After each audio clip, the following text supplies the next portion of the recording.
It's my pleasure to be joined in the studio by Rick Sparvin, and he is definitely a musician that a lot of folks may even remember one of the groups that he played with, because I know a lot of folks are into all kinds of musical styles here at Ibmtv, and of course, some folks may remember a group by the name of the Praying Mantis, and I know that he was a part of that as well as a part of a lot of the other musical scene. So we're definitely looking forward to having a great conversation with Rick and finding out where his music is right now, where he thinks the music in general is going, and just things along those lines. So it should be a fun conversation. I know I'm definitely looking forward to it. I used to jokingly tell my dad that, I love some of the names of groups and things of that nature. Of course, being a person in their late 50s, I remember groups like the Monkees and others that had animals' names. But, I'm down here in the South, so the only praying mantis that I could think of was that very cool animal that definitely was really cool and hip and things along that line, but it definitely looked like he was praying, and I remember seeing one of those as a kid. So let's bring Rick on and have a conversation with Rick, see what he's talking about, see what he's got to say, and things along those lines. So Rick, pleasure to have you here in the studio with me, and definitely tell me, when did that group come about, and how did y'all come up with the name Praying Mantis? Because I can think of a lot of other things that folks will probably want to think of to name their groups other than after an insect that is known for praying and not necessarily anything else. Well, Mark, thank you for having me. It's awesome, just awesome. But as far as the name goes, my God, it's just one of those things. It's happened more than once in the past that didn't have a name, was going out. In fact, our first gig, we didn't have this name. The band, the owner of the club named us. I forget what it was. And then finally someone said, you know what, we need it. It was our female singer, Miss Elizabeth Quinn. She said, Playing Mantis, that's our name. I don't know if everyone liked it, but it kind of stuck. It is different, and everybody remembers the band, and it's pretty cool. Cool. So, and tell folks, for those that don't know all your history, I would love to hear more of the history, how you got involved in the music business. So if you would just share a little bit about your own background for those that are not that familiar with you. Like I said, I know we connected through LinkedIn. That's one of the things that you and my friend Zach were talking about, is how a lot of the music community is connecting through social media these days. And of course, we think of that being a young man's game or a young woman's game, but it's definitely something that all of us are having to learn now, is the power of social media. So just give a little bit of your own background, and then also we'll go into a little bit of how you're using social media. Oh yeah, and real quick, the social media, now with the pandemic happening, a lot of cats are like, they're back, and I mean powerful. I'm not a powerful dude. I can play a little, but I mean a lot of powerful cats are on there. Hey Rick, how you doing? Blah, blah. So it's pretty cool. I mean, they're not playing either. No one's playing. They're sitting back there getting into social media. But as far as my roots go, I mean, from little, I was like in the 50s. I'm giving away my age now. I was 4 or 5 years old, and I had aunts, but they were teenagers, and they used to put a stack of 45s. I couldn't believe, one after another, and they'd be dancing. And years later, come on, I'd be talking with older cats that went to Vietnam, and I knew a lot of different people, age area. And they'd be going, how do you know the lyrics to that song? Because you shouldn't know those, And I told them and what happened, and little by little, and then I started listening to what everybody else was listening to. But I was a little different. I didn't, the Beatles were awesome, but I didn't like the Beatles too much. I mean, I liked the Stones. I liked the blues. So I was starting to look up cats and that's how I got into my jazz. I started to look like, my favorite is Miles, even his attitude. I loved his attitude. And Coltrane and all those cats, Cozy Code. Not many people know these people. And they were good. And they got me into a different direction. And in South Florida, I started backwards. I actually started jazz. And what we used to do, I like jazz. And we'd go to a jazz club, 3 or 4 of us, and we'd learn 2 or 3. We practiced for 3 weeks and learn 2 or 3 songs. And that's all we knew. And we'd go on stage and they'd let us jam. And oh my God, you guys are awful, because jazz and blues in that profession, they love to see young people. And that's so do I. You love to see people come up. You have to keep it going. It was pretty good. And then eventually from there, then I got into the Southern rock. I got into the Barry Oakley, the Duane Allman, the Aretha Franklin, when they were recording out of Capricorn Studios, not far from you, actually. down there in Georgia. And I got into that, and I was like, just, it was just sold. But from there, it all, Motown, blues. I mean, even now, you never stop learning. I mean, I'm 66 years old, and now I'm taking my playing. So I'm in a different kind of band, and my place is, you stay at home, don't make that singer, don't make a bobble, do anything crazy. And now I'm into James Jameson. Just, being cute, but just laying down that groove and just staying right at home, just like you're in a studio. If I make a mistake at night, I'm mad. I'm like, damn. And that's basically what I'm doing, and that's the Playing Mantis band. And there was a lot in between, and there was my solo gigs and stuff from down in Nashville. A lot of cats down there can play. Everyone can play. Mark, I mean, the milkman delivers, the milk, and I see you you play, and everyone gives you a CD. But it's pretty cool. I was starting to get into a solo gig down there, which wasn't good. A little bit of tendonitis, so I backed off, But that's basically, just doing what everybody does. Just hearing that and going, oh my God, that's awesome. Do you think folks are surprised when they find out that as a heavy metal performer, because a lot of folks will associate you with your heavy metal in the past, that you had those jazz roots and things of that nature? So did you find a lot of the other heavy metal performers were into jazz and blues, or was it something that surprised them when they learned that you were a Coltrane or a Miles fan? Well, no, they're into, especially the Southern rock. They were into, of course, Dwayne Allman. That's where he came from. That's where he lived. A slide guitar, all those blues. I mean, I'm going back now. I listen Robert Johnson.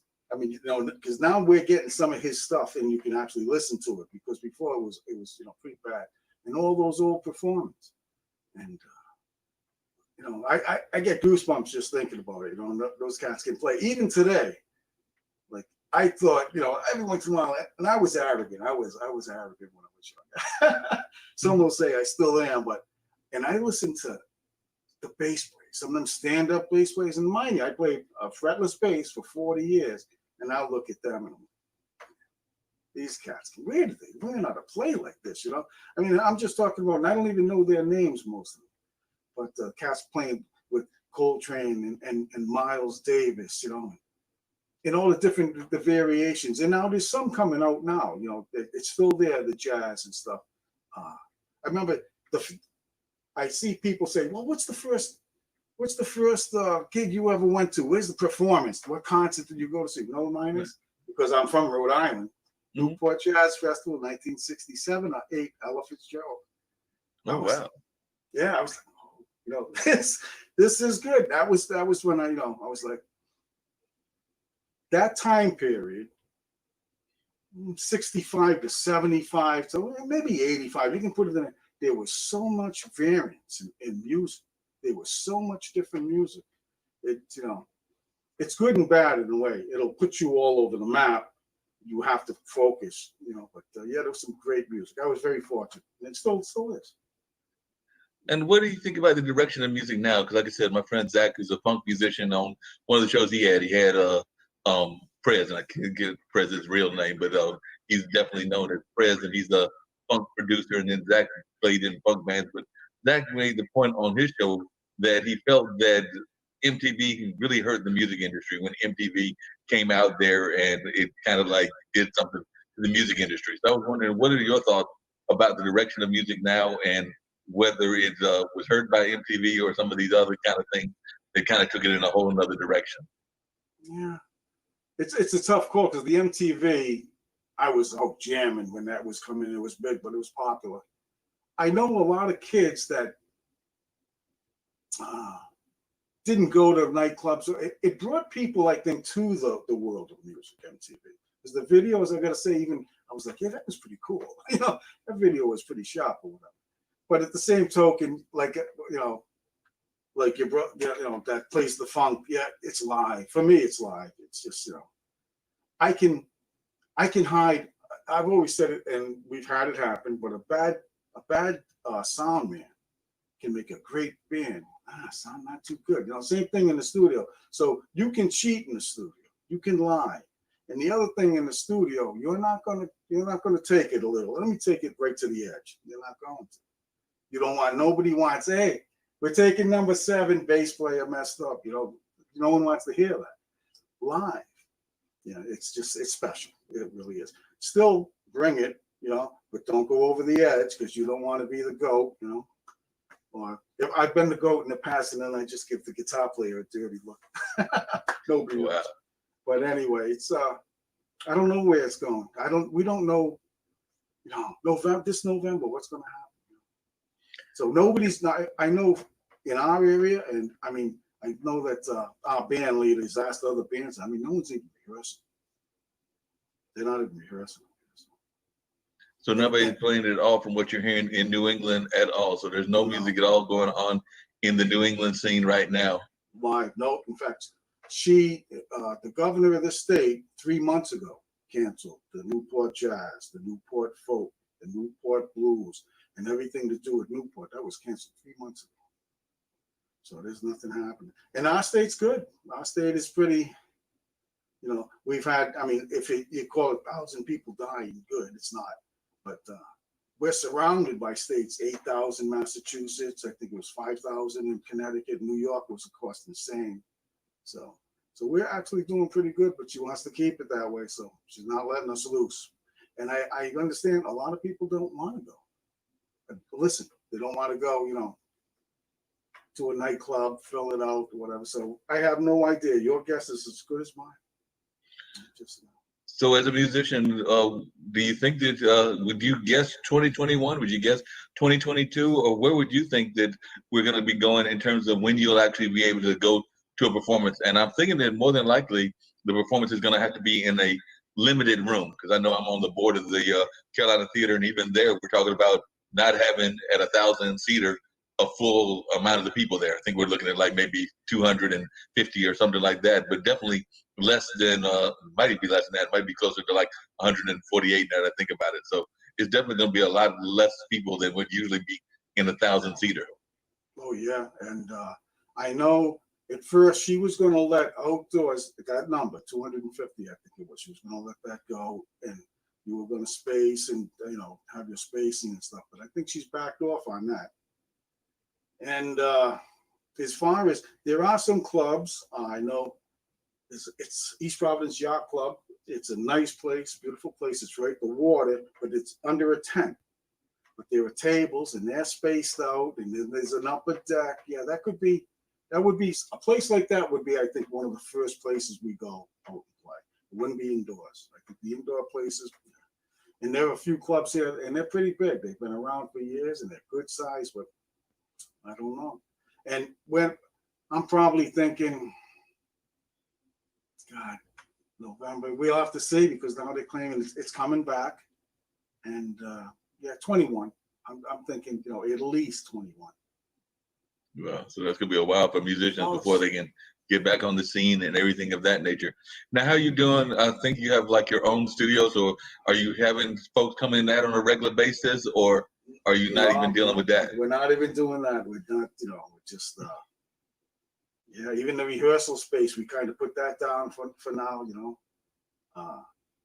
There are people, even, I don't know about the other bands, but there are cats saying that, they're looking ahead and they're saying, well, maybe not, maybe it's not going to be 6, 7, bands. I mean, people may not be wanting to be around a big band or whatever, but they're starting to think, well, maybe how about a duet? Because that's what if they're having anything up here in Newport, Jamestown, out on the water, they're having a duet come up, a guitar, somebody singing, and they're separating, and they can play on a small deck, people, bouncing along, having their drink or whatever, where hard rock or any kind of really large band, I can't do that. People want to flock together, so. Yeah, wow, the bands are. That y'all are going to look at it that way. Now, I know here a lot of folks have been also looking at virtual concerts and things of that nature. So, is there a lot of that going on up there in the Northeast and the New England area? Because I know here we actually had a festival that's usually outside. It's the Festival of the Eno, which is usually an outside festival, but this time it was done as a virtual event. Part of the virtual being live virtual, and part of it being pre-recorded. So even the virtual events aren't always happening at the same time, so they're not always live performances. It's a combination of live and pre-recorded. But I was just wondering, are you seeing a lot of that going on in your area as well? I'm seeing some of it. A lot of it's just a couple people, not the whole band yet, you know. And something like that, I'll be lost. You see how hard it was. Like I was panicking. Oh my God, how am I going to get on the C mark? And different things. But they'll have to. That's what will happen if this doesn't get under control. And now I'm hearing the vaccine is just like our flu vaccine. It's going to be our flu vaccine. I mean, I heard last night that even the flu vaccine that you get for the flu season, that only takes care of 30%. The other 70% of people catch it. So if that's the case, here we go again. You know? So there's nothing we can do. I'd rather see people staying safe. I'm very, I haven't been writing lately, but I will go back. In fact, I'll go back when this stuff happens, things like this happens. I go back to the jazz, you know, because you're by yourself basically, and then you say, all right, I need a horn here. I need, especially being a bass player, I'll put down the bottom track, and I have a guitar back there, and not good enough to play out, but enough to write, and I'll say, oh, I like that, little things like that. So that's what'll happen. That'll probably what'll happen for me. Wow, that'll be real deep to see how that plays out and how that works and everything. So just tell folks a little bit that are watching who some of the folks that you played with. 'Cause like I said, you definitely played with some amazing musicians. So I would love for folks to know more about who you've worked with and just some of the experiences that you've had. And if you want to, I'd love to hear you share some of your stories of being in the music game for so long. And then if you got some advice, because one of our folks that we have on this show is Alexandria May. She's a South African young singer and guitarist, and she's only 24. I know she's always looking for getting solid advice from others that have been in the game for a while. Pretty cool. A lot of guys that I played with, everybody might not hear. I mean, and for me in Florida, I mean, there was Glenn Meyer, still playing, plays sax, I think soprano, or I don't know, is it alto? I forget. I get confused on the saxophone. But and there was Papa Ott, Brian Ott, tremendous guitar player. He's on a song of mine that's way back. It's actually a country rock song called Billie Jean. And then there's up here, there's a Southern rocker up here there's a couple of them. It's amazing. You wouldn't think they were, but we started in South Florida. His name's Rick Moriarty. You sound like Dwayne Allman and Dickie Betts together. And he's on a lot of stuff that I posted.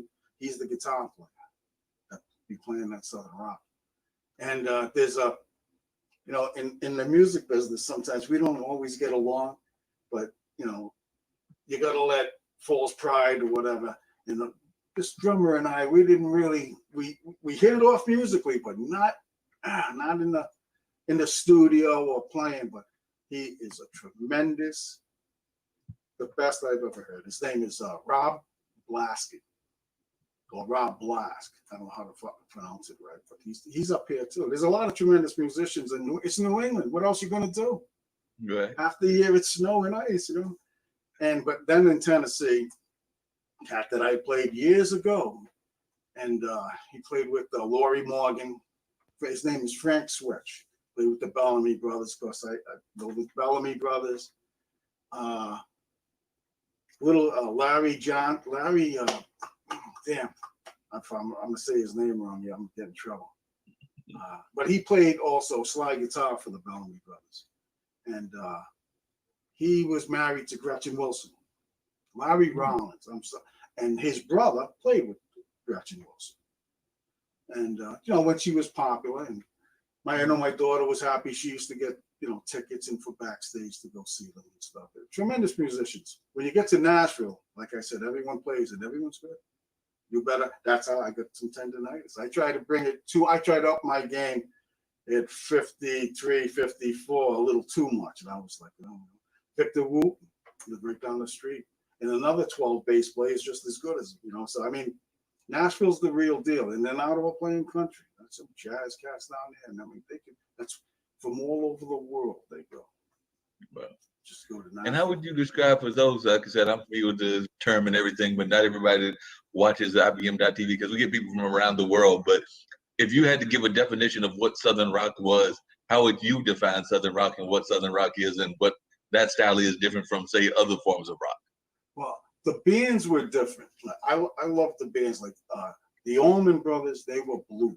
You could hear that. They took I mean, Hoochie Coochie, man. I mean, all those old blues songs, they even had those, and they just put rock to the blues, you know. And then, of course, they wrote their own songs. But, and Right Where You Are was one of my favorites, and I copied that bass player, too, because for the Allman Brothers was Barry Oakley played bass, Lamar Williams. And then for the Marshall Tucker Band, who I knew a couple of those guys, too, the bass player. I just loved him. He had a different style. They were kind of like a country kind of style he had, but it's sometimes jazz too. It's amazing they could put that. Charlie Daniels just died. Now he was kind of country-ish or whatever, but there was New York City way of life, and there was a few different songs, very jazzy. So, but Southern rock was Leonard Skinner, of course, was the rock side of Southern rock. I don't know why they called it Southern rock when it came out. It just came from the South, I think. Yeah, that's probably what it was. It probably just it came from the South, and they like that style. But you also had the pleasure, I think, if I remember correctly, of working with some that came out of like the London rock scene as well, and that's a whole different kind of rock scene. So, what was that like? Oh, the rock scene. Well, those guys came up here from Paris, from Aerosmith, the guitar player, and some people that formed when he had left. I'm thinking somewhere in the 80s, Aerosmith had broken up a little bit or whatever, and I got to jam and play with some of the members that were forming a band, you know. But in reality, I wasn't trying to join them. I was trying to get some of them to join us in different things, you know. But and as far as that whole London group, there were some people kicking around here. I don't know if there's any real famous names, but all great musicians. You got to, just to be mentioned in that, you know, you have to be a great musician. In anything, you know. I mean, these boys can all play. I never seen anyone that, you know, was stumbling around, and that puts pressure on yourself and get a lot of nerves. Like you walk in and say, "Oh, these guys can play," you know. Just damn, you know. And that's what I can tell anybody in life. I didn't make, like when I was young, I was like, I was going to make $1 zillion. I'm going to be doing this, and I'm going to just, you know. And that didn't work out. I'm not a millionaire. I'm not a zillionaire, whatever. But looking back from where I started, which was, of course, poverty also, but from where I started to where I become now, even, and I look back, if I could have ever heard some of the things that I've written, or maybe even some of the things that I played, I would shook my head and say, that cat can play, you know? And that's what I tell everyone to do. Don't look back and look at the unrealistic dreams that you had. Look back and then look, you know, and then look at yourself now and say, yeah. And you'll be amazed. You'll be proud. You'll say, yeah, I've come a long way, you know. So, because I know a lot of cats get down on themselves. I know a lot of musicians, they just beat themselves up. There's no reason for that. It's music. Enjoy it. You know, I mean, that's the best thing. And it's kind of it's a blessing in a way, and it's a curse. It's a blessing, especially for me. I get surrounded, and I've always been surrounded with musicians better than I. Trust me, they were better than I, and I was like, try just, you know, digging in there, and that's a blessing because they end up sounding really good. And the curse is, even when you get hurt or you get injured, you can't put it down. You can't put it down. I mean, you know, and that's for me. That's why I would like it. The older I get, I'm gonna slip a little more towards jazz because I can handle that. You know, I can't handle that heavy rock and digging 1,000 miles an hour. You know, that'll just beat your body up totally. So. Well, and what advice would you give to folks that are trying to break into the music business? What things that you think that you've learned in your many years in the industry that you would like to pass on to others that are going into the field that you would like to see them have a greater understanding of? And what are some of the things also that you don't like about the music business? I'm a big fan of the music business. My folks did radio when I was a preteen, and so I've been involved in music and media since I was about 14, and I'm 58 now, so over 40 years in the field. So I was just curious some of your thoughts on the industry, where it is now, and what advice you would give to folks, and also some of the things that you both like about the industry as it is now and that you don't like about the industry as it is now. Well, for young people starting out, music is different. It's actually a job. You won't call it that, but it's a job, but it's different than any other job. I remember I've held all kinds of jobs because I went to Florida and then I went to Hawaii and then I went to Tennessee and I was always getting a different job. Oh, we made it. I played in front of 10,000 people. I played in front of 3. You know what I'm saying? That's how up and down it is. But to tell young people, the first thing, don't ever go near alcohol and ever go near drugs. And there are people out there that actually believe that they can play better on hallucinogenics. I mean, back in the day, and that's just a fallacy. I mean, that's so false. And the only thing that it will do was just tear your body apart. And you'll listen to yourself. People, well, we've heard it ourselves, especially in rock.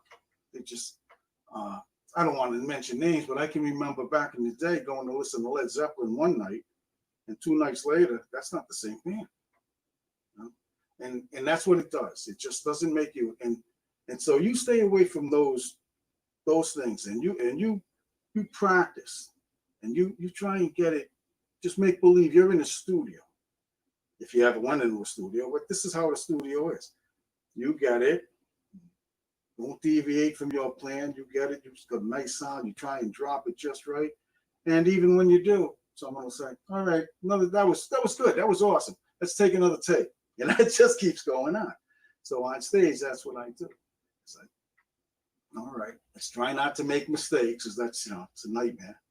And so you're not doing any drugs, you're not doing any alcohol, you're doing, the best you can, and take it from there. And it's just, and you'll be good.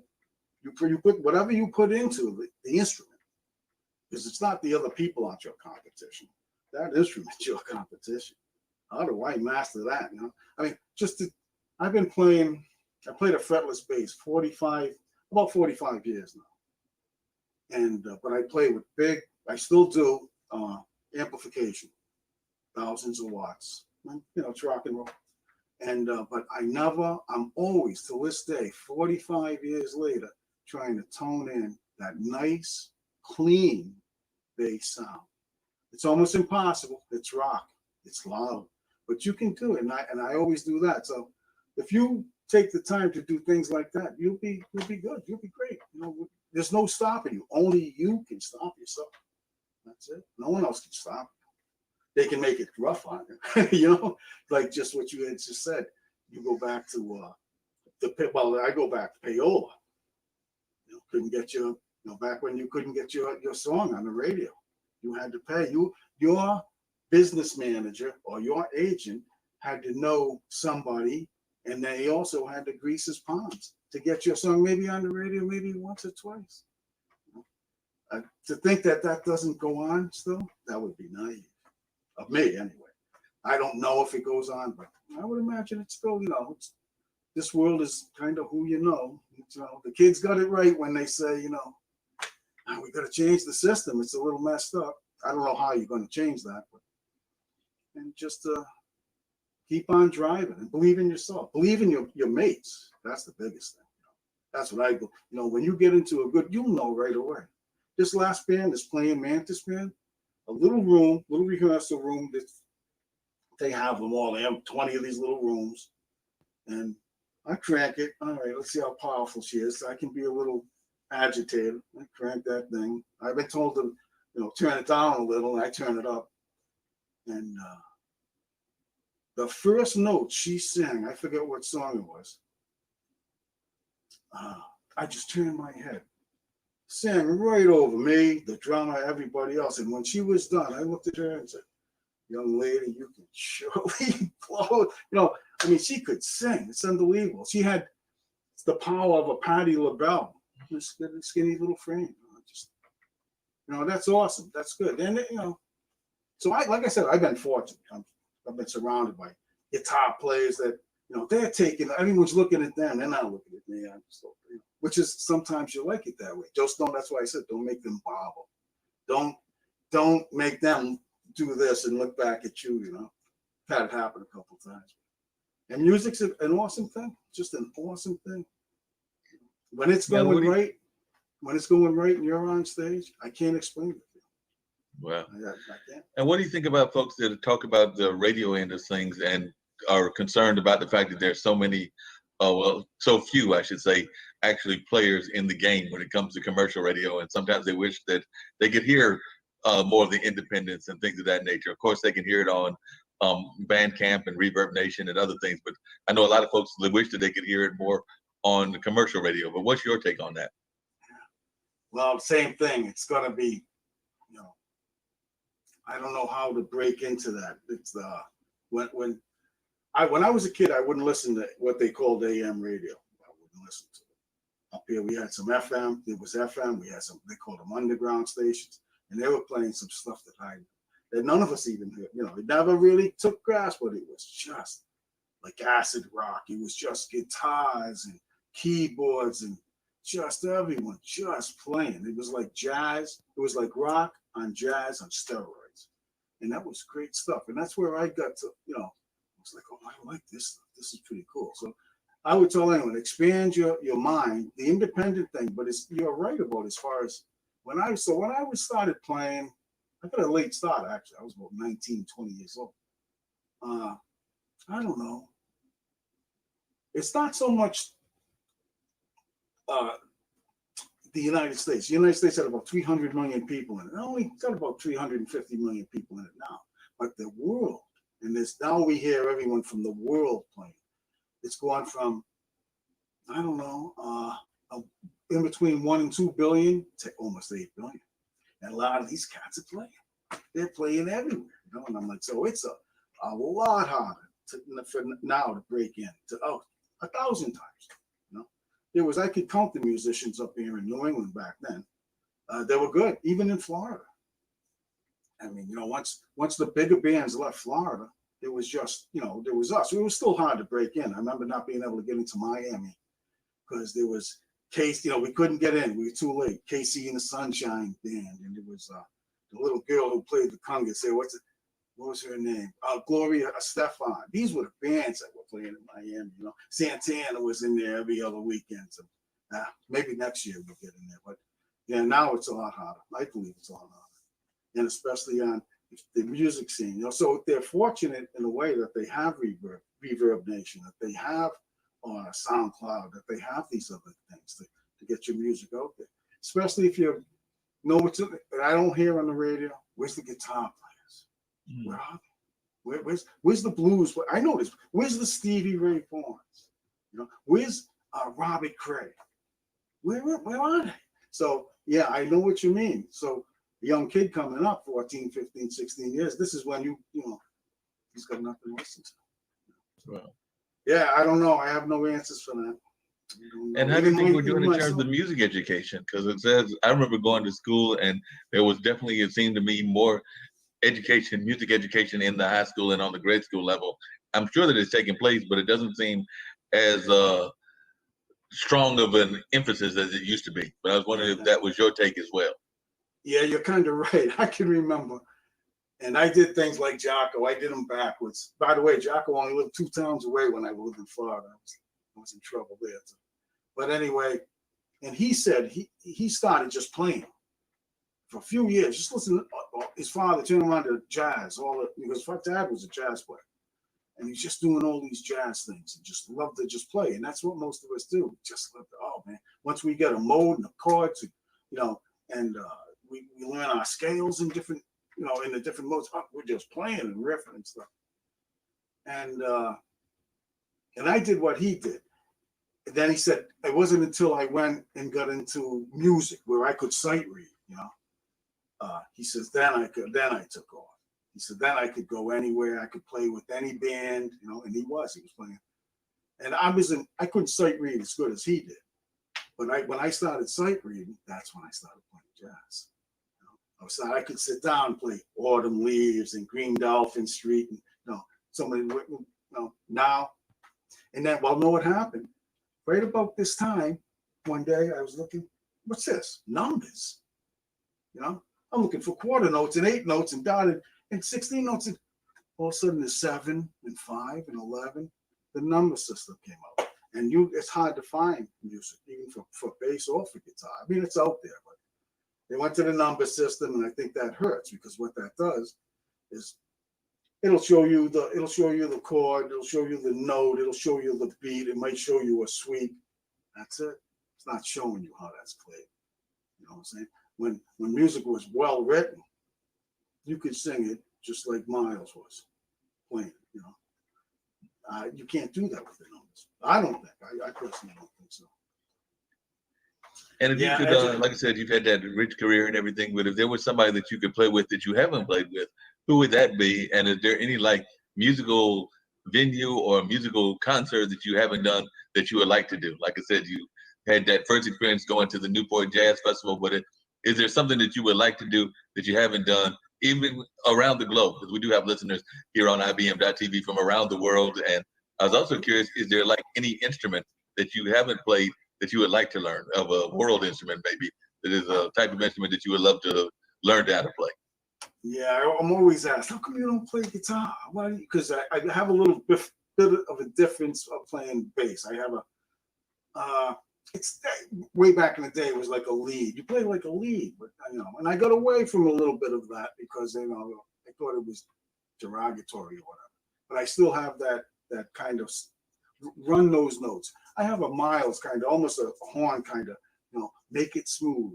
When you can't, that's why I'm just the opposite actually for funk. I'm not a very funky player, but when I try to make it, it's like the old saying when you're shooting pool, when you think you're shooting soft, shoot soft. Same thing how I play my bass. I try to, when you think you're smooth, try and get smoother. And I try to, and that's how I want it to be. But as far as I said years ago, I put this down. I think it's on one of the pages. If there was anyone, who would you want to play with? And then without a doubt, Carlos Santana. And I have, back in the day, or, you know, Carlos Santana, there's so many, there's all of them. But Carlos Santana, number one, maybe Pat Metheny. I was a big Pat Metheny fan back in the day. And that came from when his early days had a little Latin sound. And I have, you know, not late, we don't know. I'll start writing, we don't know. You know, it'll be that Latin sound or whatever we have. But I got a song called Brittany Michelle. And when that was written, I was into that kind of phase. And it's got a very, some people call it Latin jazz. It's really not, it seems rock to me. But I don't know. It's just, all of them. I mean, all these cats can play. They're so good. It's amazing. I sit there, I watch a little 8-year-old boy just play. Don't play me when I was 60. I'm just like, what? Oh my God, they can play. And you're right about all over the world. And especially Latin America. I mean, the jazz cats in Russia, these cats can play. And they have been able to play for years. We don't hear them. We don't get to hear any of this stuff. And I've often said this, Mark. I said, I wonder what would have been like instead of AM radio back in 1970. You may listen to, and I know by no means disparaging anyone, because I liked all the music. But instead of listening to the Archies and the Carpenters, what if we were listening to? Everyone was listening to Coltrane and Bird and Cozy Co and all these jazz cats. You know, where would the music level be now? 50 years we're talking. You know? God only knows where it would be. You know? So I mean, jazz has come a long way, but everyone would be like, swinging, and it's just awesome, just awesome. And one of the things I know that Prez and Zach were saying earlier on one of their shows, they were talking about how to them, music is a unifying force. That nobody cares what your ethnicity is, what your gender is, what your orientation is, what your creed or religion is. When you're playing music, there's one mission, which is hearing that music, and a lot of times grooving to the music, whether that's snapping your fingers, whether that's dancing, if it's dance music, or whether that's whatever. I was wondering what your take is on that in terms of music as a unity force.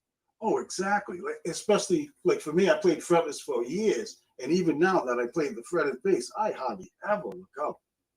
I'm just, and that might be shyness or whatever, but I'm just grooving. I'm just into it, and then I'll look over because especially at the jams, and there might be someone. Hey, I don't care what color, what ethnicity, what it is. Man, you can play, whatever. And it is. It just unifies. It pulls everyone together. Because that's when you realize the music is almost bigger than life. It brings people together. It really does.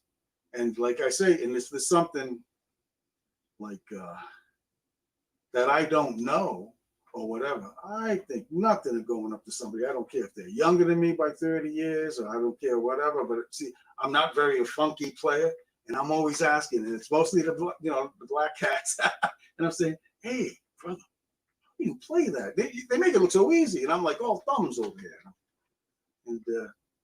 and we just, oh man, come on, you can play that or whatever. So it's pretty cool, especially. And I want to say something about the Jazz. They were always so professional to me. I mean, and I was young, so I'm 22, 24 years old, and we couldn't find the places. And I was like, where are these places? In New England or Chicago? Or they were down in the cellars. That's where we would go. Florida, we couldn't find them. It took me about a year. They were up at the high rises at the top. You had to go into a high rise, ride the elevator, and get to the top floor, and there's all these cats playing, jazz or whatever. And they were so professional. I mean, at first I wouldn't play. I was scared. 22, 23 years old, these guys could just play. And but they were always, come on up there. You're always coming up here. And finally I'd get up there and play. Probably sounded like hell, but whatever. Yeah, it's a unifying force without a doubt. And don't be afraid. Don't be afraid to ask people. No one's going to, bite your head off or whatever. And if they do, they weren't very good to begin with. And they'll help you. They will. Yeah, because I know even Alexandria in her show was talking about how she wished that it would be less gender bias within the industry, because she's, as a young woman, finding some gender bias. So I agree that it needs to be some unity going on. But I guess in terms of like the respected women musicians get, it's not as strong as it could be. Would you agree with her on that, or what are your thoughts on that? Oh yeah, but I see, for myself, I mean, what's her name? She's from Australia, young blonde girl, plays guitar. She's tremendous. She might be one of the best right now. The bass player, Esmeralda Spalding, is that her name? I think she come out of Berkeley. Yeah. I think she's in Florida, but she came from South America, and I believe, but she's tremendous. I mean, she's the old style. She can do anything. She's old style, the old stand up, the double bass. She's tremendous. So for me, no, it doesn't. I mean, I was always told, and maybe it's true now that I'm getting older, because what I told you was now that I'm getting older, I try to be as smooth as possible. I was told my whole life, listen, maybe they were busting my chops, but the best bass players are women. They have a better feel. They could be right. Wow. A better touch, so. We don't know, but no, that should be, and that's just discrimination. Why would you do that? That's why I say the jazz cats. You find that in rock, you'll find that probably in classical. You might find that, but I never found that in jazz, because I was at the bottom. I'm trying to, and I always will be at the bottom when it comes to jazz, trying to step up there. But they were always professional. Yeah. And what were some of your thoughts about, in terms of the bass? What are some of the things that you learned as a bass player that surprised you about playing the bass? Because you've been doing it for a while. So what are some of the things about the bass that have shocked you? Well, because I don't know, I'm a little different. I'm not different, but I play melodies. I like playing my own melody on the bass. And I still play it a little bit, but not as much as I did when I played the fretless. A lot of slide, bringing them notes, even in rock. Just ringing that note out. You got to have the volume. That's where the amplifiers come from. But I like that in bass, you can play anything you want. You can play Jocko style. He has some nice solo work that he did, sound like guitar. For a bass player, if it's a ballad, make it talk. Make it speak. Not you. That's what it is. It's the same thing as guitar. Everything doesn't have to be flash. Make that thing speak to you. Make it cry. Make it, and a fretless is great for that, but you can do that on a fretted bass also. Make it, instrumentals. That's what an instrumental is all about. There's no singing. That's why I love instrumentals, because if you ask everybody in a classroom, okay, what do you think? What did the singer mean by that? What was that lyric? What were they trying to say? And you'll come up with different answers, and but not as many as this. If it was a instrumental, everyone would have, oh, what I think they're trying to say there, because it's everyone would their imagination. The instrumental takes your imagination and just throws it way out there. What do you think that bass player is trying to, by hitting that and doing this and doing that? And everyone, 30 people would have a different answer. Where when it's sung, maybe about half. So, well, definitely. And I had a question there that I was thinking about as you were talking about that, because that's real deep, that kind of concept about the bass player and how important the bass player. So in your mind, because I'm oftentimes hearing this argument as to who's the most important person in the band. Of course, the bass player probably thinks it's the bass player. The drummer probably thinks it's the drummer. But in your opinion, who's the most important person within the band if it's that band combo kind of style? Oh, it's so tough. Everyone has, it's like a team. It's a team. Everyone has their part. I look to my drummer. He's the timekeeper, not me. I'll go and throw the time right to hell, But I'll look at him and say, all right, he's the timekeeper. He keeps the time. He's right there. You better get back or not or whatever on the time.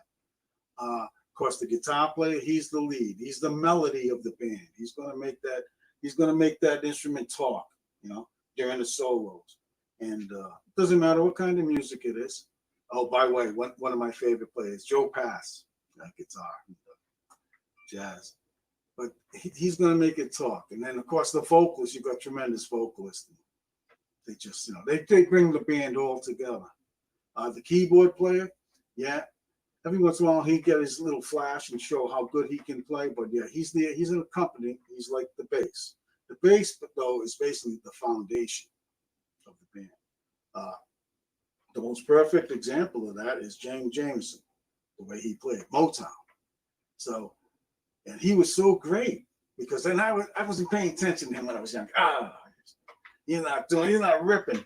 Oh, but he was ripping things. No one was paying attention. He kept that right in the ballpark.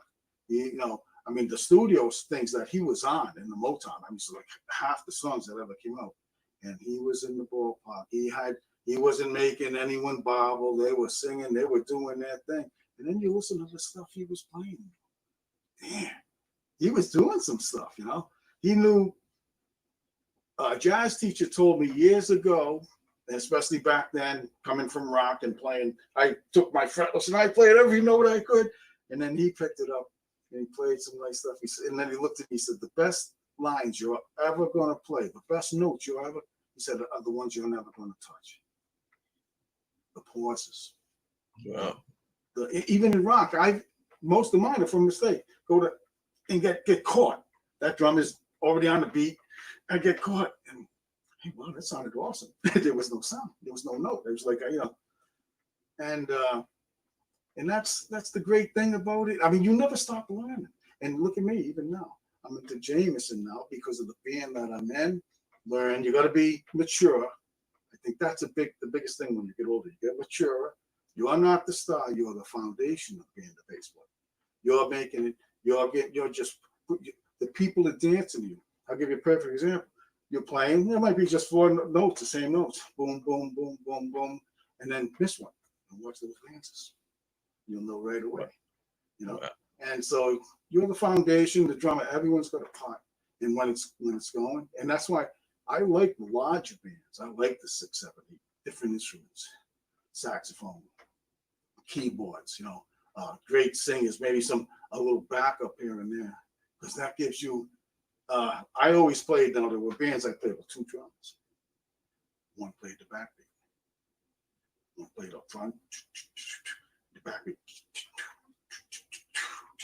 That open. What's that open up? Oh, the bass player. Now the bass player, he doesn't have to play on the beat. He can play. That's why I say that's why I love Southern rock. It was rock. It was because I was younger. I wanted to get into rock. Jazz was kind of putting me to sleep, but I understood why I like jazz. And when the Southern rock, when the 2 drummers do that, they're playing different. It opens up the middle for the bass player, and he can run, he can go here, he can go there, he can hide, he can get a little jazzy, and it's a great opportunity. So I like the bigger bands, like I wasn't around for the big band. I would have loved to have heard those big bands, not when they were playing, rehearsing their songs, but imagine when they said, all right, go ahead, let's do a little jam. And hear those guys, 20 people. Oh, yeah. That would have been awesome, yeah. Yeah, that would have been amazing. What's your take on classical music? That was one of the things that they were talking about on one of the other shows and everything, was that classical music, in a lot of people's minds, that classical music has gone by the wayside. And to some people, I guess some people, it might even feel the jazz is starting to go by the wayside. But what is your take on that? Do you think that enough of our young people are learning about classical music and learning about jazz, or is that something that we need to have taught more in the school system, is just kind of basic, the roots of music? Yeah, classical. I like I got to tell you, I've heard there's a couple people out there. I think one's a bass player. I think her name's Tao something. She's a young lady. She can play. Just play. I think she's got a few different little things solos. She puts it classical, which is totally different. And there's a little Japanese girl that does that too. I think out of Japan. And it's so different. It's so good because it's like, wow, what's that?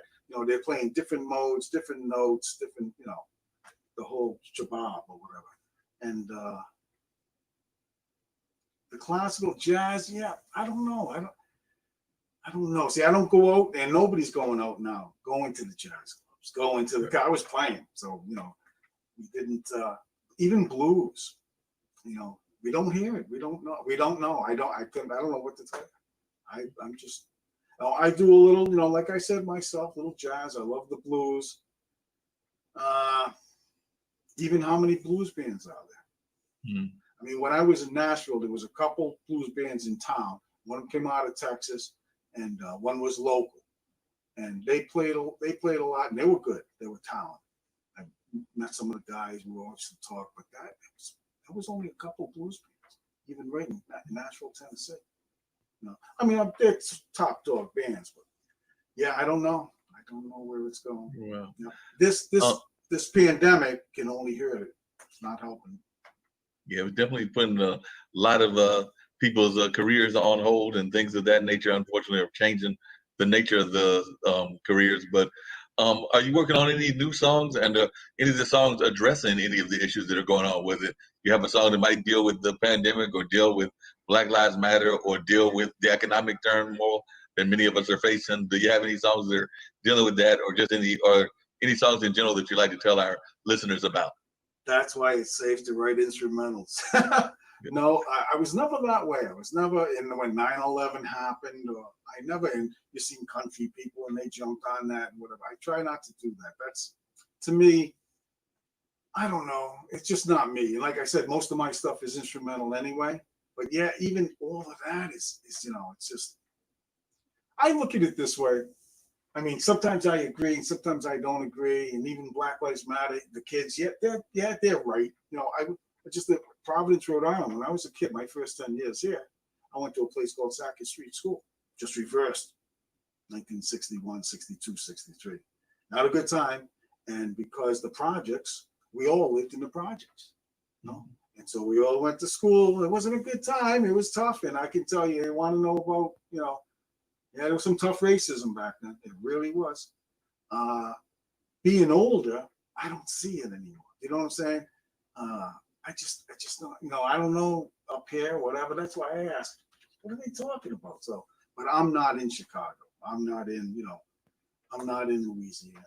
So I don't know. But listen, as far as protest, I would tell anyone, listen, violence didn't ever get you anywhere.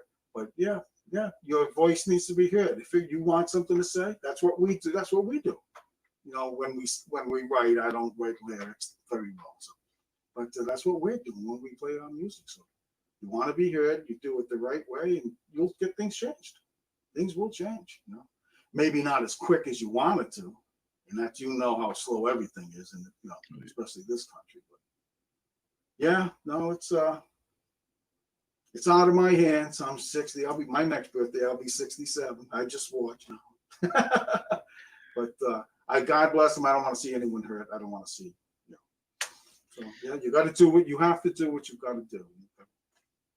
So do you think that you'll be playing music all the way until the end? Because I know, like I said, my funk musician, he's 62, and I know he's saying that he definitely hopes to play until he can't play no more. But I'm wondering, what are your thoughts on that? Do you think that you want to play for another 5, 10 years, or you want to play all the way till the end of the game? That's why I'm always watching. I know I'm fortunate, but that's what I'm saying.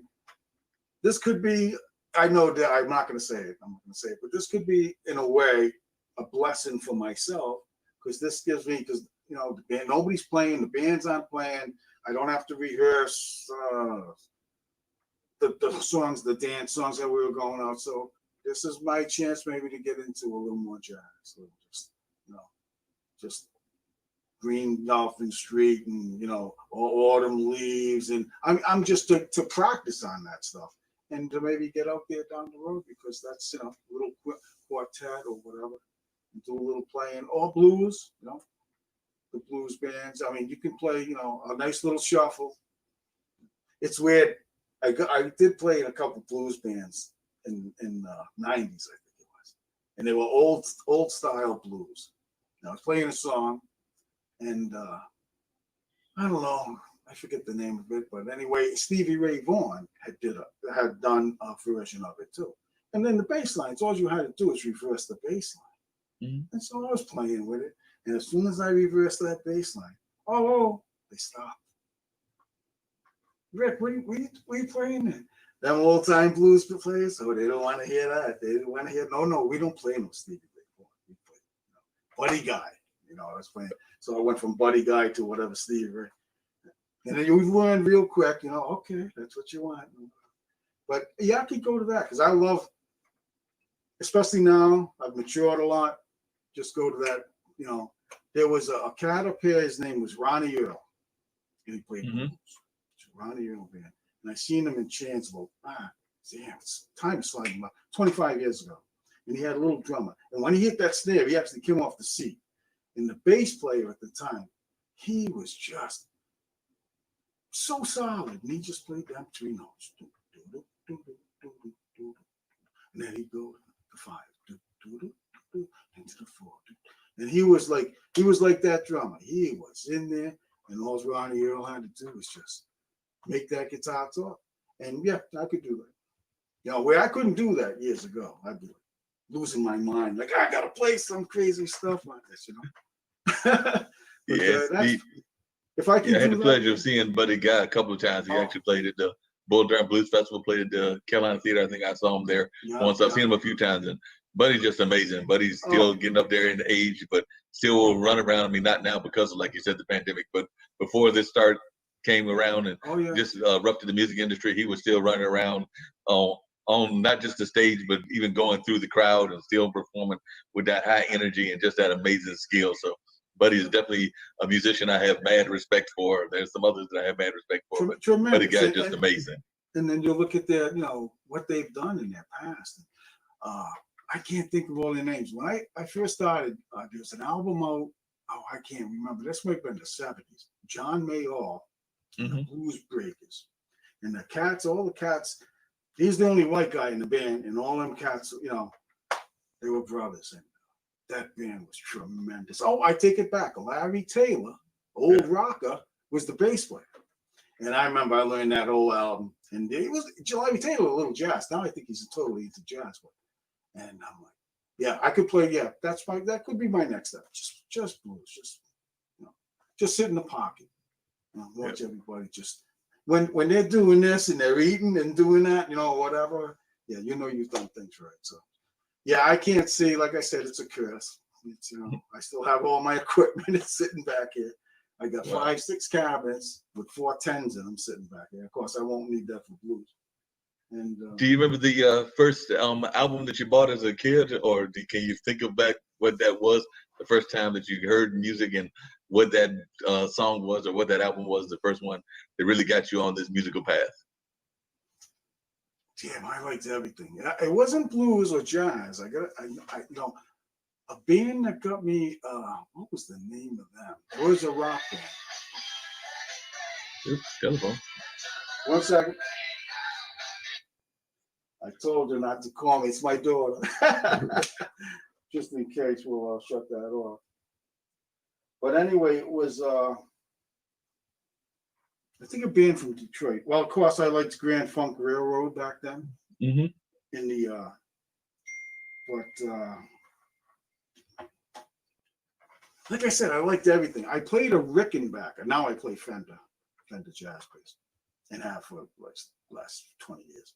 But I played a Rickenbacker because I liked the band Yes, band called Yes, and they were classical rock band, but a little bit of classics there. And I bought a Rickenbacker, and then I found the fretless Rickenbacker, and it's strange, but I didn't like the sound of a Rickenbacker. I liked the way it looked, and I liked the neck at the time. It was really thin, and I could be all over it, but I didn't like the sound. So when I bought the fretless Rickenbacker, which is in San Francisco now, and I got about a tenth of what it was a 73, and I had it till 2011. I hadn't played it in about 7 years, 8 years. And but I pulled the guts out of it, and I put Bartolinis. I made it sound like a Fender. And I remember everybody going, I can't believe that. The thunder, the bottom that Rickenbacker puts out. And I loved it or whatever, but it hurt me in the end because I didn't get my $10,000 worth. But wow. yeah, I can't. It was mostly rock when I first started, the rock. But I mean, I got into jazz, and I appreciated it, but I knew, and I got my first band. We went to Florida, and it was country, it was folk. I don't know, I can't explain it. Country rock or something like that. Mm. And but we were making a few bucks, and I was like, and that's what when you're young, jazz knocks. Blues and jazz aren't going to make me any money, yeah. And that's when you're young, that's what you think. That's why, and I would say that to other cats that are out there and they're playing. If you know you're talented, and you got to come down a couple notches, and you're 20 years old, don't do it. Look how much you bring that level up. People will find you. If you're not as the most talented guy, but you can play a little. Yeah, you go for what you want. You want to make some money. It's different. Everything's different for different people. Yeah. So two things. One, I'm hoping if you got a guitar, we'd love to hear a note or two. If you want to strum some, but I would love to hear some if you can. And then the other thing that I was wondering is if you got any advice, or any thoughts that you want to share with the listeners. But I'm sure the listeners would love to hear a little bit of Rick's playing as well, if that's all right with you. But I knew you were going to say that, but the problem is, I'm hooked up to all my practice stuff right now. He's coming out of the amplifier. But anyway, yeah, they're back there, but I know what he wants to hear me play. I have some stuff. Oh, I'll give you my webpage. I've been having trouble. Yeah, definitely. Give the folks again the webpage so they can go and hear the music on the webpage, since like you said, everything's hooked up, and I put you on the spot, but that's all right. But definitely if you can give folks the webpage, and like I said, in these hard times that we're going through with the pandemic and everything else going on, if you just got any words of encouragement that you want to share both to the musical community as well as to the world in general. Because like I said, I know one of my producers is out of India. We've got folks that listen in places like Australia, South Africa, and around the world. So just any words of encouragement that you like to give folks. Yeah, just keep your chops up. I mean, we don't know what's going to happen down the road, but hopefully, like myself, I love playing out. And that'll be, I think, will be the first venues will be outdoors, and they'll have to, of course, do something with the crowd, with the band. It'll be outdoors, and it's because indoors is scary. I know a lot of people, and I'm one of them. I eat outside. I won't eat inside at a restaurant right now. So, but I mean, just keep your chops up, keep playing. Don't worry. Look at all the things this country alone, never mind the world, has been through. We'll get through it. We'll get through, and just practice, play. Don't be afraid. There's 4 or 5 years, 6 years in a band or whatever. You can get together. Keep it just. Instead of seeing 200 people a month, only see 75 or whatever, and you keep it down. You don't want to give it to the band or whatever. Do your rehearsing, do your playing, take it to another level. Do something right now. You've got time right now to do things you didn't have when you had to practice. You had a gig Wednesday night and Friday night and Saturday night. You've got days off now. Yeah. Try a different song. Go into another venue. Up your game. That's what I would, I would tell it, and keep your head high, confidence, and we'll get through this. That's what I believe. I Hopefully. appreciate that, Rick. And definitely, if you would tell folks how they can reach you and how they can get in touch with you. So in case folks want to hear your music or if they want to just be in touch with you, how can folks do that? Well, I got, of course, it works only half the time, but I've got Rick Sparven, RickSparfven.net. And you can go there, and on the side, it has it has Spotify, it has Amazon, it'll have different things. It'll also have Reverb Nation. You can go right to my personal Facebook page. Like I said, when it's working, but you can also just Google my name, and I'm on YouTube. My older stuff is there, newer stuff. A lot of it's live. Like I said, I'm a live cat. I'm not trying to hide anything, in the studio. And they can get in, you feel free to join whatever. I mean, my Facebook page, I think, is full, but Reverb Nation, there's plenty of room. You want to join me or whatever, and collaborate and talk or whatever. We've got the time now. I've got time to, and I wasn't even going to do this. And finally, I forget who it was. I think it was my aunt. Said, "Well, what else are you doing? You're not even playing." I said, "Oh, all right, because I'm a shy cat. I'm just like, it's when I get on stage, that's how I talk. I try, that's me. And you can see I was brought up around Italians because I have, I talk with my hands. No, and that's a great thing. I was loving the talking with the hands and things of that nature. Do you find that your personality sometimes changes when you get on stage versus when you're on the just out in your private space, whatever that private space is? Because I know that sometimes folks will almost feel that their personality changes, that they become more vibrant when they are on stage. So do you find that with you? Oh yeah, most people that would tell you. I know my aunt would, and a few other people. I'm just a nicer and better person on stage. I mean, yeah, it's. I still have to get over that. It's like no one told me when I was a kid and I played baseball that if you got a hit out of 3 times that was good. That was 300. I didn't know 300 was good. And the same thing with. It took me a long time. It's okay to make a mistake. Because I used to really beat myself up, and I was playing some pretty hefty stuff. And I beat myself up. Boy, if I made one mistake in a song, and if I had a real bad night, there might have been a few songs that I made one mistake or whatever. And don't do that. Mistakes are okay. In fact, some of them, the older you get, the better you get. You'll use that mistake. I think Eric Clapton said, the best players are the ones who can use a mistake and come out smelling like roses. It's the truth. Make it to your try to make it to your benefit. And if not, just look at the guitar player and give him a dirty face. That makes sense. Just really quickly, I do want to wrap up, like I said, but do you ever get frustrated with the folks that want the musicians to play and not give them the rewards that they need? Because I know my dad is an artist. He talks about that. I've got some friends that are musicians, and I do know that sometimes you get frustrated because whether it's a festival, and of course we know this is a different era, but whether it's a festival or whether it's a private gig or whatever, sometimes folks will try to shortchange the musician or not even pay the musician at all. So what are some of your takes on that? And then you get frustrated with that. Are you talking about the middleman? Mm-hmm. Oh yes, I can remember. In the past, I'd having to grab a guitar player or something, grabbing him. Come on, help me, grab him, yelling and screaming because we didn't. I remember this one time, because we were a concert kind of band. This one band was kind of Allman Brothers-y, so they wanted 4 sets, but we did 3 sets. But Naturality played, I don't know, an extra hour and 10 minutes longer because of that. But see, I understand that isn't what a club owner wants. Club owner wants people to drink. They want, so that's what the extra break was. And I just got them out of there. But the middle people. Yeah, I've met a couple. And I'll mention his name, Dick McVeigh. He was a bass player out of Nashville.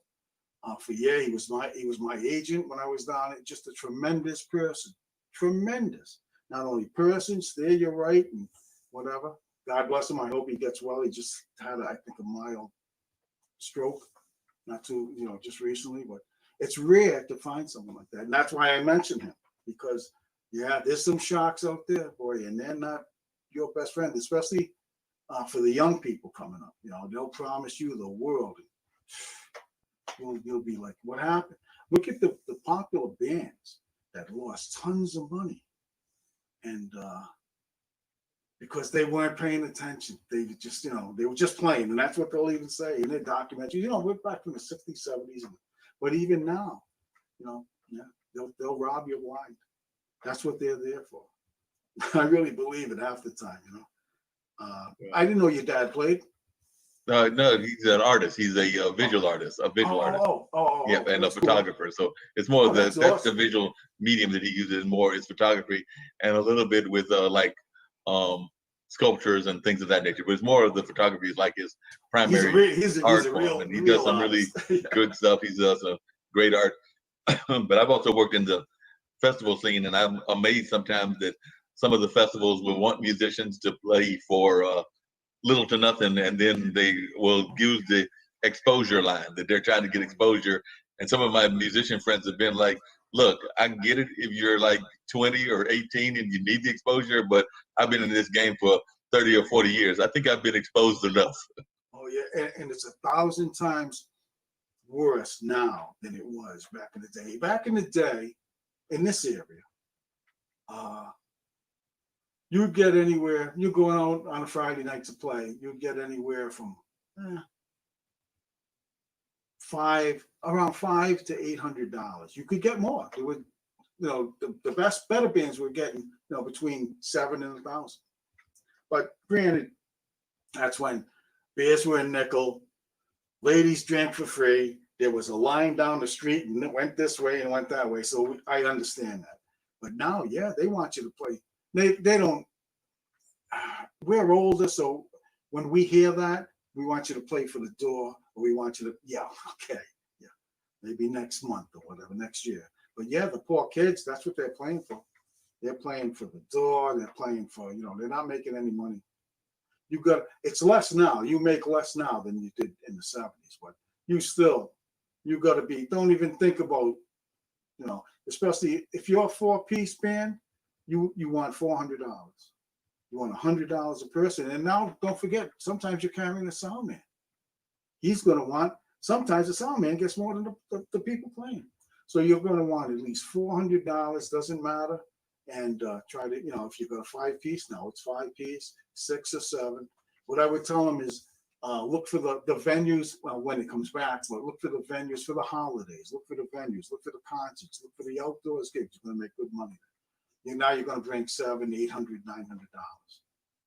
$900. No one's it's no one's in it for the money in reality, because you're not going to make a killing, especially nowadays. You're in it for the artistry. And do you how do you feel about things? I know you said you were on it, but do you think that Reverb Nation, Spotify, Bandcamp are good for these young folks, or is it because I know a lot of times the bands are being exposed to that and through YouTube, but it's also very open. So I know that sometimes they're concerned about whether their music can be stolen or taken or things of that nature. But what are your thoughts on that? Well, as long as you copyright, the first thing I did was learn how to copyright. In fact, the first song I copywrote was Billie Jean. It was 1977, I think I wrote it, or 76. I got the copyright. The first one is 78. I think it cost me $11. You had to write out the notes and on sheet music paper and send it in. Now I think it's well over. I think it's over $70. But the good thing about it is you just can send in a tape. You can play it. You can send it a CD or a tape or whatever. But definitely, you got to copyright everything. Because then they can't steal it. They can say whatever they want. I see things. Oh no, you don't go on there. They'll say it's theirs. They can't say it's theirs. They can do whatever they want. It's a social media platform. You're putting your song out there. Distribute it. Don't let them distribute it. You handle it yourself. And you take care of it yourself. That's why your own webpage is good. You can sell it. But I'm out there. I'm on Spotify. I'm on Amazon. I'm on, of course, Reverb Nation. Reverb Nation will sell your stuff too. But that's your music. If it's copyright, I don't know if they've changed. There used to be 75-year copyright. Now I think they're trying to take it down to 50. I'm not sure on that. You copyright your songs. and you're set. No one can steal it. They can try, but yeah. And I think it's a good venue, especially the independents. How else are you going to get your music out there? And what would you say that first song you copywrote was? Billie Jean, country rock. Okay. It's actually got lyrics. I wrote lyrics. I think that might be the last time I wrote lyrics. I don't know. I was wondering if maybe Michael Jackson stole the title from you for that. No, that's exactly what I thought. I said, oh, that Michael Jackson, because that's 78 and he came out in 82, but you can't steal the title. And in reality, I found out Billie Jean, I think, is a song. Hank Williams Sr., that was his wife's name, I think. I think he wrote a song back then. But yeah, titles I have a title, Down the Road, it's called. And I think there's 4,000 of Down the Roads. You can't steal a title. And now they're stealing, they steal a little piece of your songs here, everywhere, whatever. It's not even stealing. There's so much music out. I think today it's almost impossible. Wow, that sounds a little like, that sounds a little like that. But then I'm really not trying to steal your music. There's just so much music out there. But yeah, one of the things it seems like you've done really well, but I know a lot of folks don't always do, is that you they call it show business or the music business for a reason. And it seems like you definitely learned your skill in terms of the music part and the show part, but that you also made it a point to learn the business aspect as well. And I think that that's something that more of our folks across the board, I don't care whether they're dancers or musicians or artists or theater folks, but more of our folks need to learn the business side of things, because that's very vital in what we're into, which is the arts or the creative side, as people like to call it. Well, it's just like, and everyone knows this, I work many, many regular jobs. And when someone will come up to you and say, listen, such and such is out after you, cover your what? Cover your ass. And that's just in the workplace. And it's a true statement. So nobody's going to look out for you when you're writing songs and putting, so you need to cover your ass. Because the vultures will they'll, that's not a copy. They'll take it right off you. And there's not a damn thing you can do. So you make sure you're protected. You either hire a real good agent. It's hard to find a good guy. It really is. I've had, like I said, down in Nashville, I had Dick McVeigh, but in Florida, I had some guys that weren't, they were just shady. The younger I was, the worse it was. So either do it yourself, learn, and there's nothing like picking. You got the time now. You're not doing anything. Pick up the book. Little business law never hurt anybody. What to get into, your individual state, where you're playing, contracts, and like I said, these social media sites, they can't. If that's your song, they can't steal it unless you give it to them. Unless you wrote and sign over. Yeah, I give you the rights to. Reverb Nation has a thing like that. I don't know how. You can sign over the rights for 1 year, and they'll go out and you don't want to do that. Don't do that. You don't want to give anybody anything except for yourself. You want to make the money. So yeah. Do you feel that it's really important to have a side gig? You mentioned that a couple of times, that you've got other gigs and everything. So for those that want to get into the music business, how important do you think it is to have that side gig or that other gig? Oh, you got to pay the bills, brother. You mean, music? Yeah, music is tough. And I got to tell you, I quit a job. I worked at a power plant in South Florida, and we just got this big gig at, was back in the day, West Palm Beach Auditorium. Was 10,000 people. I played with it was a cat called, he was a big rodeo star, Larry Mahan, it was his name. And the next day I went and quit my job. I was like, that's it. It's nothing but Top Shelf from now on, And I was wrong. You got to pay the bills. Music's not going to pay the bills. It's not going to. And if you don't think so, the top cats in the world, and I try to explain this because I get, how come you're not rich or whatever? And I told them the truth. I said, listen, the top artists in the world, whether it be painting, sculpture, musician, they were poor. And I'm telling you, ask any blues player, any jazz player, if they're the top, they're the best. They're better than rock musicians. I may catch a lot of flack, but those are the top cats. Now, some of them, of course, we're talking Miles and all that bunch, whatever. But most of them are poor. It's just like when you go to play basketball and you think you're going to get a scholarship and you're going to be on top, yeah, maybe 1 out of 8 million, people are doing that. So yeah, keep your day gig and hope for the best. It'll always be there. It'll always be extra money, and you're doing something you love after a hard day or whatever, or your wife browbeating you over something. Nothing like it. Keep on playing. You'll get better. And the best thing is now, see, we didn't have this when we were kids, social media, or you could just put a song on the air or something. Now it's great. You guys got so much over what we had, I mean, I'm talking about the kids. And that's an awesome thing too. We didn't get to hear unless we went into the studio. I've only been in the studio a few times. In fact, Billie Jean, when you listen to it, that was recorded in 1981, I think, Sunshine Studios in Fort Lauderdale. And I listen to it now at the studios, and took the studios now. It's like listening to an AM radio. Remember the AM radios we had in the 60s compared to what they have now. But yeah, no, the kids, you can do it, and that'll make you shine. When you write something and you put it together with 4 or 5, friends and bandmates or whatever, and it comes together. It don't have to be the greatest song in the world, but it comes and you play it, or if you can even get it played, like some of my stuff, Shadow, the song Shadow, very jazzy, very fusiony. Yeah, a lot of jazz stations have played that. I mean, I'm not making any money. I've got a problem with that. I've been an ASCAP member since 1977, I think, or whatever. But because those were the paper days, they can't find me. But anyway, but it's a great thing to hear that. That's an accomplishment. That's all. What else do you need? Well, I appreciate you sharing your wisdom and everything. I think folks learned a whole lot here about the music industry and how the music business works, but also just about your personality, and you're an amazing guest. I have to bring you back on. I'm sure that some of our other folks that do shows here on Ibm.tv, include some of our music shows, will have to have you back.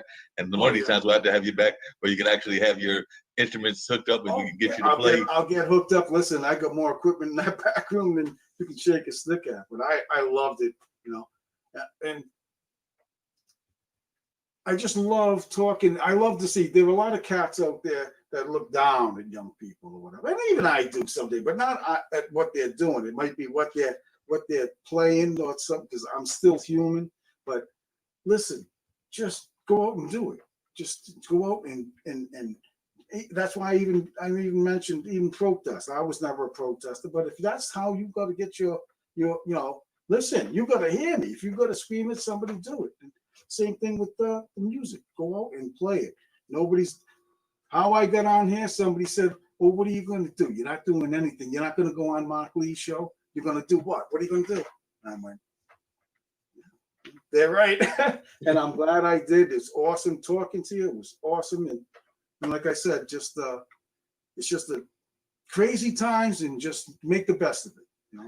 Be confident. That's all you can do, is make the best of it. I agree with you on that, and that's what we're going to have to do, is make the best of it during these hard times and everything. But you're right, it has also opened up a lot of folks, because I know whether it's LinkedIn or whether it's Twitter, a lot of folks that I have reached out into the past probably would have been too busy in the past, because they would have been busy performing, or if they were speakers, they would have been speaking, or if they were comedians, they would have been on the comedy circuit. But because of the fact that most of us are locked in, and like you said, we're trying to find things to do during the course of the day, it's definitely opened up even opportunities for me to do this show and to have guests like you and others, because folks that usually would be busy, and I wish that we were busier, are definitely have more time at home and in their studios and in their offices. So it opens up an opportunity for me to have these conversations with them.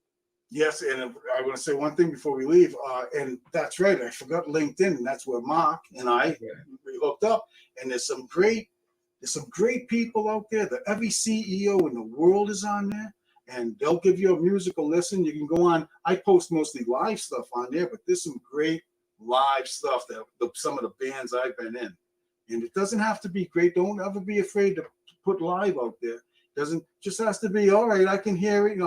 It's like a lot of live albums, And don't be afraid to post that out there, because for myself, I'd rather hear live than studio, because I'm hearing what you really can play, how really good you are. And it was awesome. I mean, I'll come on anytime. I know I'm an old man and stuff, but No. No, you're not old. Like I said, I'm 58. Zach is 62. We've got some other folks on the show. Lynn, who does the dollar store, I think he might even be in his mid 70s, and Jim is in his 70s. So we've got folks of wide ranges of ages, but definitely a lot of us would be in that middle age to elderly category. So definitely, you would fit in perfectly well. I know, like I said, I think Rick, who's Saxy Rick is his stage name, but Zach brought him on, and I want to say he's probably in his either late 50s or early 60s. Definitely Prez is in that 60s age range. So, and we got Sasha, who's a chess player. So we got some folks that have got different kind of shows. So a couple of our shows are about, excuse me, the game of chess. He also does an investment show, but Sasha's got to be, I'm thinking he's probably pushing around 70. So now you would not be the old man in the crowd. All right. Next time I come on, I promise. In fact, I don't know what happened. I've been busy. The website, I got it. The kids got it all over me. I mean, the website is tough. And but I was going to do some other things. Next time we get together, I'll pull a little Jocko out of my hat, maybe do a little. All right, that sounds good. I'll hold you to that. All right, brother. God bless, and everyone stay safe, and love you all. Thank you. And I just want to let you know that Tim Sohn, who's a friend of mine, had been watching and listening to our conversation. He's actually out of Pennsylvania. So you did have at least one listener from Pennsylvania, and there was a couple of others that popped in as well. So definitely want to give Tim a shout out. So, and like I said, we oftentimes will have listeners during the course of the evening, even pull-up shows after the fact. So I'm sure we'll have listeners from India, Australia, South Africa, and just various other parts of the globe, even down there around South America. Oh, that's cool. And what I did on my pod was, because we got a day ahead and then we got a couple hours, I didn't know, nobody that I know knows that I'm on here. But that's all right. It's pretty cool. It's awesome talking to you. Thank you. And I look forward to having you back on in the very near future. You've been listening to the radio show with Mark Lee. I've had Rick Sparvin on with me, and he's had a great conversation about music and all of that. So we'll be back. Actually, we've got extended hours now, so we're doing more hours on Monday. We're actually going between the hours of 2 and 7, and on Wednesdays between 4 and 7. So we're already lining up some great conversations to be coming your way over the next several weeks and everything. And of course, on Monday night, we have our regular podcast on another platform, which is Straight Talk with Dean and Mark. So we'll have some amazing guests. Of course, we always love talking to our activists, our musicians, and our educators, as well as, of course, the creatives and things of that nature. So that is what will be happening on Monday night. So definitely look forward to that conversation. I believe I've gotten possibly 2 politicians that'll be on Monday night. I believe we've got Ronnie Chatterley, who might be joining us in conversation, and he is running for state treasurer here in North Carolina. And then we've also got a gentleman running for office out of, I believe, the Florida or Georgia area. So we'll have a couple of candidates on, and of course we'll have some more creatives and others. So definitely got some great platforms on and some great conversations that happen on here on a regular basis, both on Ibm.tv as well as on Blog Talk Radio. So we look forward to continue these conversations and y'all having a great evening. I know the rest of us, I think Rick told me it was about 90 there, and I think we were hitting near 100. So definitely try to stay cool during these very hot kinds of weather. So definitely try to stay cool, grab that water, and definitely stay hydrated. And also, take care to wear that mask. And of course, as they say, wash your hands and do all the other things that they're asking us to do.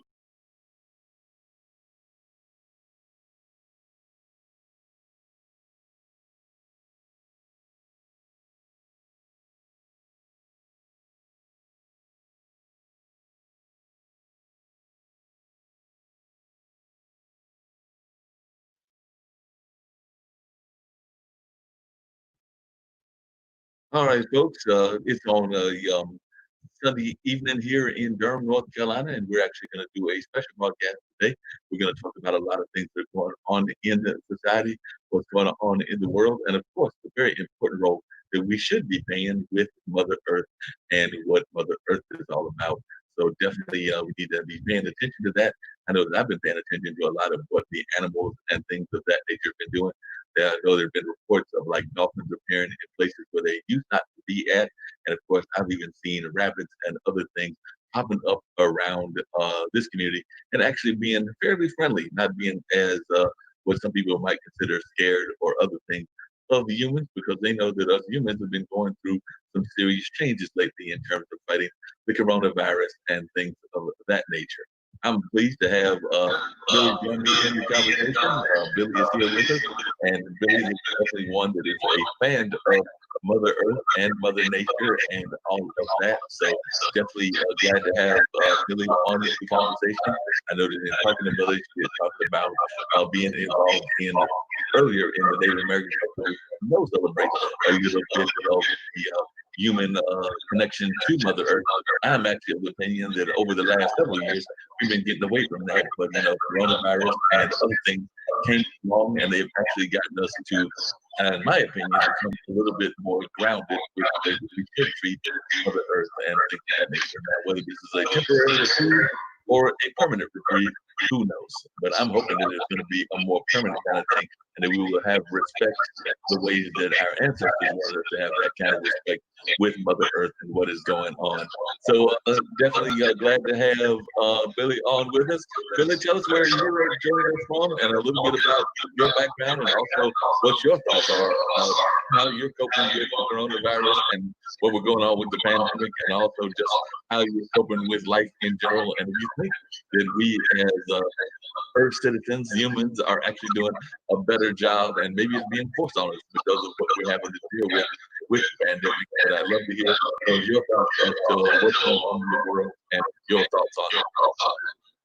Hi, Mark. There's a pleasure to be on your show, and my little bit of background that I do have was probably about 64 years of it, but I'm from northern Alberta, Canada, and a little town. I was raised in northern Alberta, which is a town called Manning. I now live in just a little small community outside Grand Prairie. And I've had this gift of reading animals, communicating with animals. And since I was a child, I come onto this planet. I really believe in my own heart that we are not from here. We come onto this vessel that we choose to. And it's a beautiful gift to be able to talk and to heal the animals, that's for sure, and as well as Mother Earth. As far as this coronavirus stuff goes, it's a bunch of BS as far as I'm concerned. It's a form of control for them to keep controlling us. And I think a lot of us all over the planet have had enough of it. So it's time to sit up. Definitely, and I know that a couple of my producers here have said something very similar. They said that they're tired of it and want us to stand up and to actually kind of have a more positive attitude in terms of actually fighting against the powers that be and things of that nature.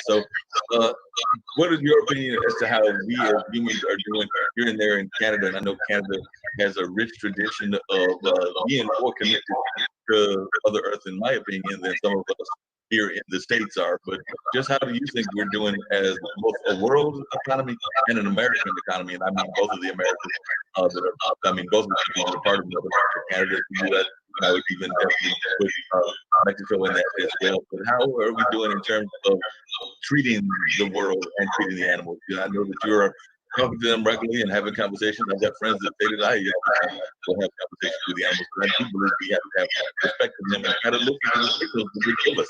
I'm of the opinion that we sometimes don't give enough of the warnings that they're giving us. I remember that even when 9/11 happened, I was talking to friends of mine from New York, and I know that was almost 20 years ago, but I remember not seeing some of the animals being around as much as they used to. It's my opinion that they might have gotten messages from the Most High, the higher spirit, whatever they want to give it, that us humans were about to get really stupid, so they might want to duck and dodge and hide. As far as humanity goes and what we're doing with Mother Earth, I really think that our collective has to be more connected to Mother Earth. And, whether it's the trees, whether it's the animals, whatever it is, we have to be more connected to her. And we've got to stop, we've got to listen. And that space that we have to come to as humanity, we have to come to a place of love and peace and compassion. And the biggest thing here, I believe, in order to change anything is to harness the power of love within ourselves. Then that way we can literally move mountains. And as far as the animals and Mother Nature, get out there and, walk in Mother Nature, talk to the trees, talk to the plants, talk to the animals. I mean, they're listening and they have a lot to tell us. It just takes a matter of clearing yourself and just sitting there listening and communicating back and forth with them. And what ways do you suggest that people go about clearing themselves? Because I agree that too often folks are not clearing themselves and they're not paying attention to what's going on. So what ways do you suggest that they go out there and clear themselves? Well, my suggestion is that you use sage, and then you just take your hands and you literally move the energy off of yourself and get yourself clear. This is what I do before I communicate with the animals, is I clear all my energy. Anybody else, when you go to public places, you always pick up other people's crap and you're happy, and then you come back kind of pissed off. Well, you're picking up other people's stuff. So what I suggest is just to clear yourself, just shake it off and save yourself, and then you're clear. You're clear with that animal or that tree or that plant or whatever. Like, that is where we have to come back to, I believe. Yeah, I agree with you. That's definitely what we need to do more of. I know that another thing that has been done in a lot of the native cultures is the whole concept of also taking the time to reflect in a private space. So if you would talk about that as well, because I know a lot of times in a lot of the native cultures, they'll do the sweat lodge or some of the other things in order to clear their minds and things of that nature. So not everybody's aware of that kind of philosophy and that kind of lifestyle, but I was wondering if you could speak to that, and also whether you do kind of rituals on a regular basis. For myself, I'm very much a hermit, as per se. I do work in the oil patch. I'm a pipeline inspector, and I go out and do my work. But when I come home, I'm very much to myself. So I just I work a lot on myself, on my inner self. As far as the animals and stuff are concerned, they've done their work. It's just myself, and I always continue to do the work. And a lot of times you got to do some deep diving to do that. And there's a lot of, whether it's hurt or, there's all kinds of good stuff. Insecurities, you deal with that on a daily basis. I mean, that's what we're down here as far as I'm concerned. We're kind of a test subject type thing. And we choose to come down here, but we choose, when we come down here, to forget what we're down here for. So that's what we're learning as we speak and as we move into a higher consciousness. Yeah, but that's what I think we're all trying to work on, is get to that higher consciousness and things of that nature. So it seems to me like what you're learning is that a lot of people, unfortunately, have not really found their purpose in life, and that's a shame, because I know a lot of times that's what we're trying to do, is find out what our purpose is in life. When do you think that you discovered what your purpose was, and what do you consider your purpose down here on this planet to be, and how are you going about accomplishing that? Well, my purpose, I've realized, is the gift of giving messages to either animals and or humans. I've got a gift of talking to animals. I've got a gift of saying, okay, if I go into someone's horses or animals with the energy healing, I can tell where their sore spots, and the same with humanity. I can tell where they're ailing or what's going on and stuff like this. And that is my gift. I mean, yeah, I'm good at helping others, but when it comes to myself, I think we all have a little bit of issue with that. Understood, and definitely that's a thing that we have to deal with, is trying to find our inner ways to deal with our inner self as well. What do you think is some of the most unusual messages or mythical stories that you shared with people during 9/11? But what are some examples of some stories that you've gotten in terms of messages or in terms of communicating with the animals? And I remember that definitely I have some native in my own bloodline and everything, and I know that a lot of times the past native tribes would even name folks after their Indian ancestors. So I was just wondering what some of your thoughts were in terms of some messages that you have received. My messages, a lot of it was directed towards the human aspect, and it's from across we can call it the heavens or the other part of the universe. And as far as the animals go and stuff like this, they give me the messages, so I relate it to the humans that are in charge of those animals. And yeah, I don't really. It's a beautiful gift, and like I said, it's easy to work on animals and talk to the trees and Mother Earth and stuff like that. That is where we have to be at, because we all have to take a second look within ourselves. And you know what? There's too much chaos, too much greed, too much power, and go back to the basics of really getting back to Mother Earth, where we can understand her, and that's where the messages are coming from. And who are some of the philosophers that you really have enjoyed that actually seem to get the message of the power of Mother Earth? I know that I was a fan of Russell Means, definitely a fan of Malcolm X and Martin Luther King. I was just wondering who are some of the folks that as you have done your reading and your research that you have really enjoyed in terms of getting the message and actually understanding the message of what's going on? Chief Dan George is a good one. And then basically, and it might sound funny or whatever to a lot of people, but I get my messages from spirit. I'm sorry, what was that? I didn't catch what you said. Can you hear me now? Yeah, I hear you. Okay. What my messages, for example, the ones that I admire are Chief Dan George and the elders, and it doesn't matter which tribe they belong to, whether the Cree or Cherokee or whoever. I mean, the elders have the messages. I also get messages from spirit, which I relate to people and or animals. Depends on who they want me to count. And how much communication do you think we do in terms of listening to dreams and things of that nature? Because I'm of the opinion that a lot of times the ancestors are trying to communicate with us through dreams as well as through some of the messages that they're sending us through the animals and things of that nature. I'm just wondering, what are your thoughts? Do you think that we do a good enough job of paying attention to the dreams and the messages that our ancestors, those that have moved on, might be sending us? And how do you try to fine tune and get those messages yourself? Most definitely. I mean, there are always messages, because once you get to that sleep mode and stuff like this, you're entering into basically two worlds. So you're walking in the other side of things, and they always have messages to give you. It's a matter of deciphering them. And I know for myself, again, I have a problem sometimes deciphering what message is what, and then sometimes the messages can be really clear, and then you know as to where to give them to a person and or an animal. Understood, definitely.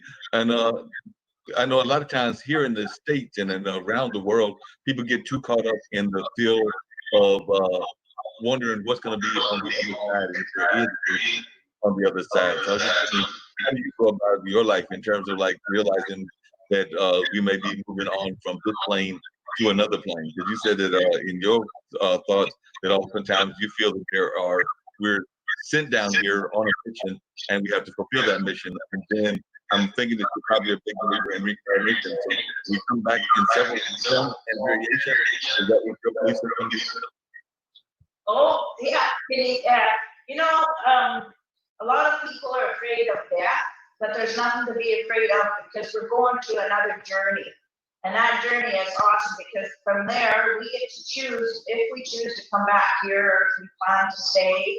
And it's actually a lot of times I walk between both worlds. So I could be down here, but literally I'm walking up there with my grandmothers or my star brothers and sisters.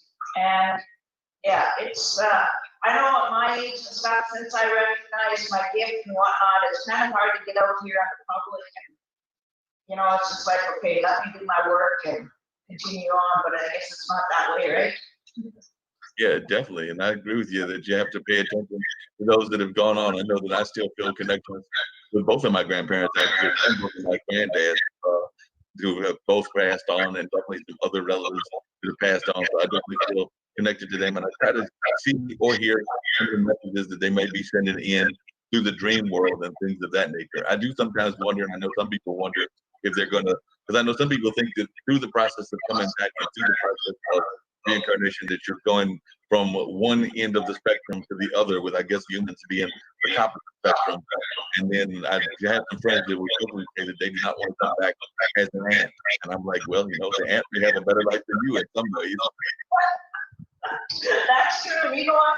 They never leave you anyways. They're always with you.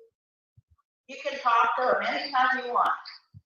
And, it's a beautiful journey. It really is. And that's why on the native side of things, that you have weights and you celebrate their death as per se on this lifetime, and then they choose to go to another life. Now, whether they come back as a man or a woman, that's totally up to them. But at the same time, death is nothing. It's a beautiful journey. Yes, I agree that life is a wonderful journey, and definitely it'll be interesting to see what's on the other side. And I know some people have talked about being able to see the light that might exist afterwards.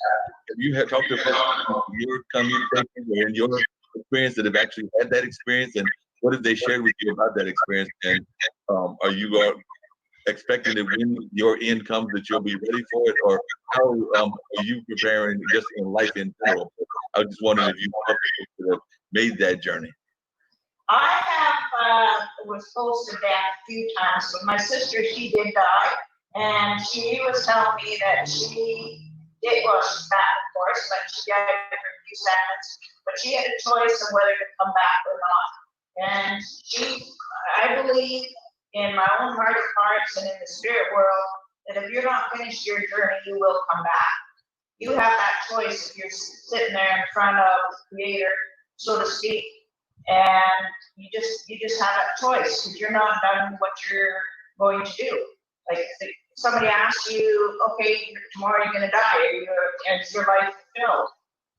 Personally, I'd say no. I've got a lot of healing to do and helping and assisting with Mother Earth and creation to get to that point of love and compassion. Yeah, definitely. And I know even in like relationship situations, I've known that I've been in some where we have felt like we have met in the past. Sometimes we felt it might have been a pleasant meeting, and sometimes it wasn't a pleasant meeting. And sometimes we also have wondered if the journey was going to continue on the next life, and whether it would be as pleasant or unpleasant around as it was the last time. So I've been in abusive relationships where I've had conversations with a significant other, and they have talked about the fact that they felt that we had met in a previous lifetime. So I'm just wondering what some of your thoughts are about that whole concept of soulmates, and whether soulmates exist, and whether soulmates whether there's only one soulmate. Because I've heard some people try to put that theory out that you can only have one soulmate in your life, but I believe that there are actually multiple soulmates in your life, and that you may run across many of them during the course of your life. But I was wondering what your thoughts are. No, you know what? There's a lot of soulmates, and it depends. It's just, as far as I'm concerned, to meet the right person or whatever, the timing has to be right. And the timing is not when you want it or the other person wants it. It's when the universe says, okay, now it's time, we'll put you together, and/or then you're going to meet these people or that people. Because like I've said before, when I've gone to, whether it's First Nations or the Métis settlements, they've always told me, you've been here before. So yeah, as far as I'm concerned, I've lived many different lives. And, it's the whole aspect of the whole thing it's a wonderful journey. Sure, down here, sometimes what we're going through and stuff like this, it's a bitch, but at the same time, I just hope that everybody realizes it's a test too as well. And you will meet your soulmate, as per se on that level, and it could be your brother, your sister, your uncle, or whoever. And I'm not talking about boyfriend, girlfriend. I'm talking about soulmate that you can communicate with, and you have a lot of things together, and you can also keep moving forward on the journey and help make a difference with Mother Earth and humanity. Definitely. What advice would you give to humanity right now? Like I said, we're going through so much with the coronavirus, with Black Lives Matter, and with so much else. What advice would you, as one that tries to stay in tune with Mother Earth and what Mother Earth is talking about, what advice would you give to folks? My suggestion would be to look inside, and that's where we all have to look. Instead of the outside, look on the inside. And from where we come on the inside is what makes a difference towards the outside, if that makes sense to you. Makes a lot of sense. But would you explain just a little bit further for those that might be listening to it and want to get a little bit more detail as to what that philosophy means? Well, that philosophy, as far as I'm concerned, is okay. For example, Jesus came down, or he was born on this planet. He was an ordinary man, just like yourself, whoever, a human being, but he had 100%. He was using 100% of his consciousness. So that is the point where we have to get to. Sure, there's this coronavirus stuff going on, and there's the cabal going on, and all this kind of good stuff. But you know what? That really doesn't matter. It's a matter of how you are within yourself, how you treat yourself, how you treat others. Now, when you start feeding into all this coronavirus and what's going on, it gives the negative energy. If you give it to that aspect of things, it'll keep growing. If you don't pay any attention to it, then it won't grow.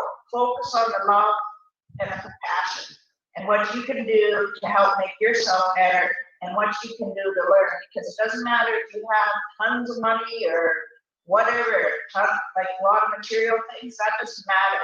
What matters is the thing of going, once we cross over that line, what did you learn? What did you learn down here? How did you treat the people or the animals or the mother earth?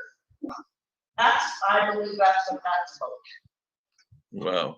And what can you do to treat the animals better? Because I think that too often we don't treat the animals that well. So too often we get caught up in the whole pet kind of mentality and things of that nature. And I'm not folks that have dogs and cats, but what are some of the advice you give folks in terms of how they can engage the animal kingdom? Well, I believe, in my opinion, listen to your animal, talk to your animals. Doesn't matter even if it's not your animal. Sit there and take your time and just listen, because they have a lot to say. They have a voice, and I've written a book here, and it's called Quiet Whispers. But they do not talk like out loud, as to say. It's communications, telepathy, and that's the point and stuff where we're to get to. I just feel that Mother Earth, whether you talk to the trees or the plants or the animals, is a very important part of our journey. And that's the only part of the journey that's going to help heal this whole planet. Yeah. And I know you talked, we had emailed each other back and forth about Star Brothers and Star Sisters. And actually, I have a good friend of mine who actually does one of our shows here on Monday earlier, being Zach Robertson. And he talked about the fact that believing he's definitely not from this planet. And I was just wondering, what are your thoughts about there is actual people from other planets of that nature? So I just wanted to know what your thoughts were, whether you think that there are folks that were from other planets that might be here on this planet and just how they are treated, and what your thoughts are on that, and your philosophy on Star Brothers and Star Sisters, because I know that's something that you mentioned to me about. The Star Brothers and Sisters, that's where, as far as I'm concerned, that's where we come from. I know that's where we come from. So we choose to have this human vessel. But yes, there is a lot of them down here. They won't intervene because it was our free choice. This is a planet of free choice. So as far as myself, I do have them here. And I've been trying to sell my house for the last 3 years. Reason being why it's hard to sell is because they're here and the vibration is a lot higher than what people are used to. So I've had people stay here and say, you know what, okay, we've seen this entity or whatever. If I've seen them, they don't bother me. I know what I have to do. They know what they have to do. My dogs see them. And that kind of makes it kind of difficult when people do come over if they don't have the understanding of where we come from. Yeah, and I think a lot of folks don't have that understanding. I was wondering, because you mentioned Jesus earlier, but I'm of the opinion that a lot of the great prophets of many of the religions. One of our producers is from India, and of course, there's that rich Hindu and Buddhist culture around those areas. But then there have also been great Muslim prophets and Christians. But I'm of the opinion that a lot of these prophets were had a very similar message. Love and healing, things of that nature. But I do sometimes think that the religions have gotten too tied up in what I think probably the Bible would consider almost like a new version of the Tower of Babel, where there's a lot of confusion in what's going on in religion. And I was wondering, what are your thoughts on that? Is there too much confusion in organized religion right now, and us not paying attention to the true message, but only paying attention to the personality? You know, Mark, here's the thing. This is my personal opinion, and nobody has to believe it or whatever. But all these prophets, so-called prophets and stuff, yes, they were down here. Yes, the message was to learn that we have the power within to do the same thing as they did. To really, like the biggest, I believe, the biggest obstacle for humanity down here is to learn how to harness the power of love within yourself. It makes a lot of sense, and I agree with you on that. That we have to learn how to do that and all of that kind of feeling. Now I know that you said in your mind that there's too much of those conspiracy theories going on. So what do you mean by that? I know in one of our emails you said that you think that there are too many folks believing in conspiracy theories, but then you also said that there's definitely we have to be careful of the power. What exactly were you talking about? What exactly mean? Yeah, what I was saying, Mike, was just say, okay, yeah, I'm very much an activist too in the so-called conspiracy stuff. But I also realize the more you feed into something, the more it grows. You take 9/11, for example, you look at all the compassion throughout the whole planet that they created. So I believe that acknowledge it and let it go. But at the same time, harness the power of compassion, the power of love, the power of understanding animals, all this kind of good stuff. That's where it is. And then once you change, everything around you changes. Yeah, that's very true. I can see where that definitely when they start doing some of the even some of the transcendental meditations or start trying to internally understand who they are, it does seem to give them a much better concept of themselves and a much better attitude for themselves.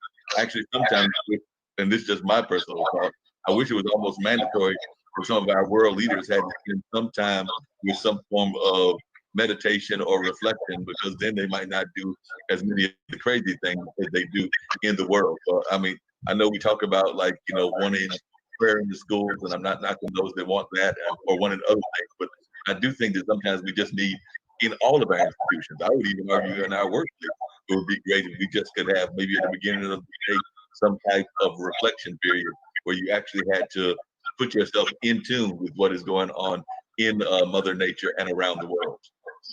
Exactly. And that's the best thing.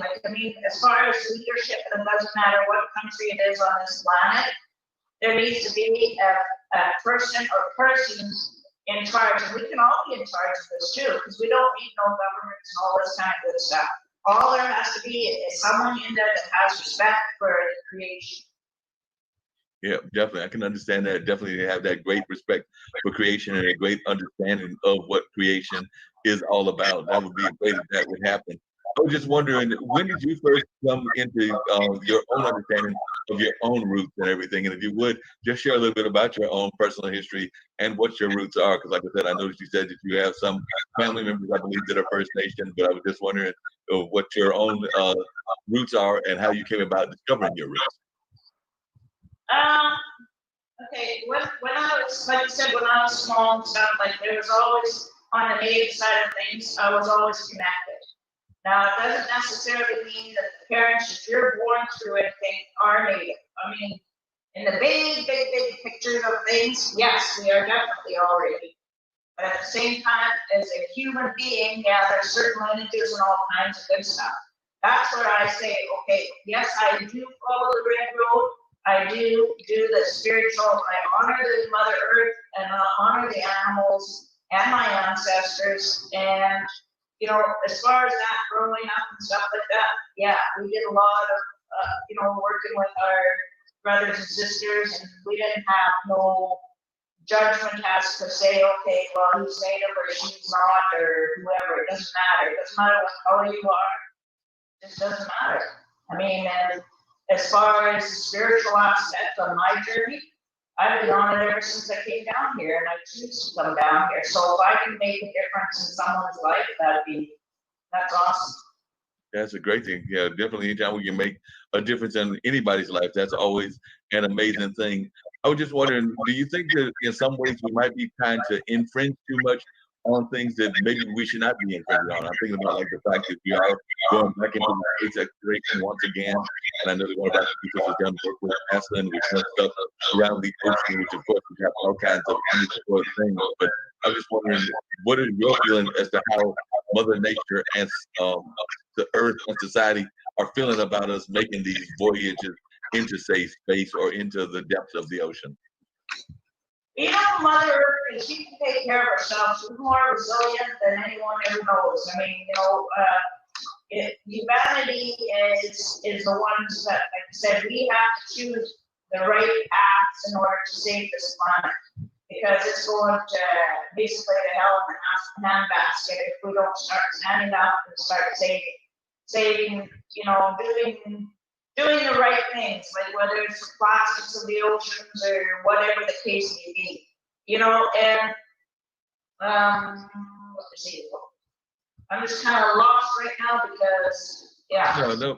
No problem. One of the things that I've noticed, and I was just wondering what your thoughts on it, is I know there's been a move to like the minimalist society and to have like more and more people trying to step back and not spend as much time with electricity or as much of waste of resources, whether that's not going on as many car trips, whether that's not going on that in order to save the environment. Do you think that humans are doing enough of that? Because I know that even a friend of mine actually interviewed a soil researcher who actually just won a major world prize about his soil research, and he lives in Ohio. But that gentleman was talking about how much we waste on an annual basis around the world in our food, just in terms of food waste, and also some of the irrigation methods that we have that are not the best irrigation methods around the world. So I'm just wondering what your thoughts are in terms of how we're in terms of trying to improve the environment. The environment, I agree, is something we as humans can be doing better to improve it. But I wonder what some of the things that you would like to see improved in the environment, and what some of the things that you would like to see just the world do better in terms of environmental improvements. You know what I'd like to see is us all go back to it. A lot of people will do it because we have too much convenience and stuff. Go back to the good old days when you lived off the land and you did bartering. Okay, you want to do something for someone, then they do something for you, and you live off the land and you respect it. Now I know we're at that stage where, I mean, we've got so much going on here, whether it's money, greed, power, or whatever.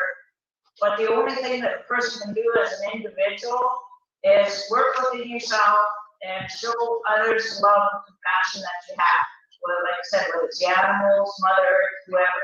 That's where it all comes from. And I believe in my own heart of hearts that once you start working within yourself and things start changing, then, like I said, everything else changes. As far as all the chaos and stuff going on in the world, the more you feed into it, the bigger it's going to grow. The more love and compassion you give and the kindness, then that's more it will grow. As far as saving the planet and stuff, you gotta use your good judgment too. There's too much crap out there where I believe that we should go back to where there's hardly anything in order for people to get a reset. Yeah, that makes a lot of sense. And I do wish more and more people would do that. By the way, I did see that we had a person comment, I believe, from Twitter, Freeman788, that he was watching, and Tim Tone, my friend from Pennsylvania, was also watching our as well. So if folks got any questions they would like to share or to comment on, we are always here waiting to hear from the comments when we're having these great conversations with our different guests that we have on a regular basis. But I was also wondering, just as we get ready to wind down in the not too distant future and everything, what are So when you talk to your folks in First Nation, well, I had two questions. One, I have a cousin who is very much involved in the powwow. There's a lot of the powwows around the world and around the country. And I was just wondering, are you a big fan of that powwow culture? Because I know my cousin Berna, she has a part of Radio Street. She has a dance school in Holliston, North Carolina.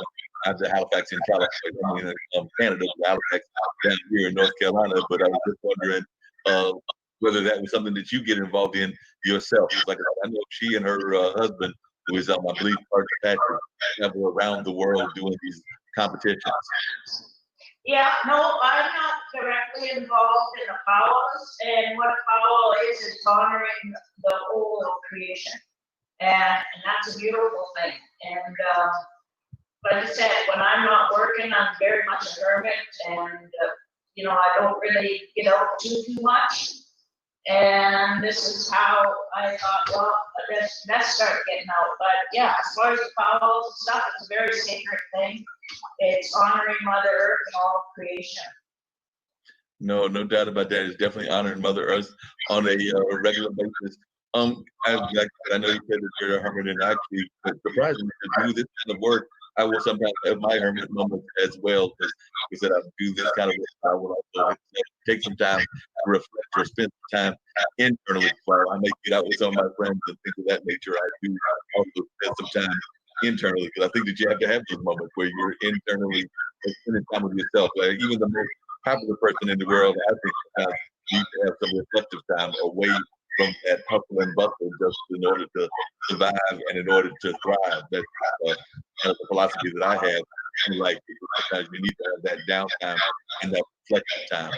But I was just wondering, in Canada, when you talk to folks that might be part of the First Nation, I think down here in the United States, there's been a lot of talk about changing names, whether that's the Confederate monuments coming down, or whether that's some of the teams that were affiliated with Native teams changing their name. Like I know the Redskins are supposed to be changing their name in the football field, and I think there's others that are having that conversation. I was just wondering, have you had any conversations with any of the First Nation people about that, and if what have they told you are their feelings about it? As far as name changing and stuff, somebody coming up with it, anybody that's secure in their own heart of hearts, it shouldn't matter what so-and-so names or whatever. Like, I mean, that name, I take it you're talking about, I don't follow sports that much, but if someone, you know, it shouldn't matter what they name that name, as long as they have a good intention.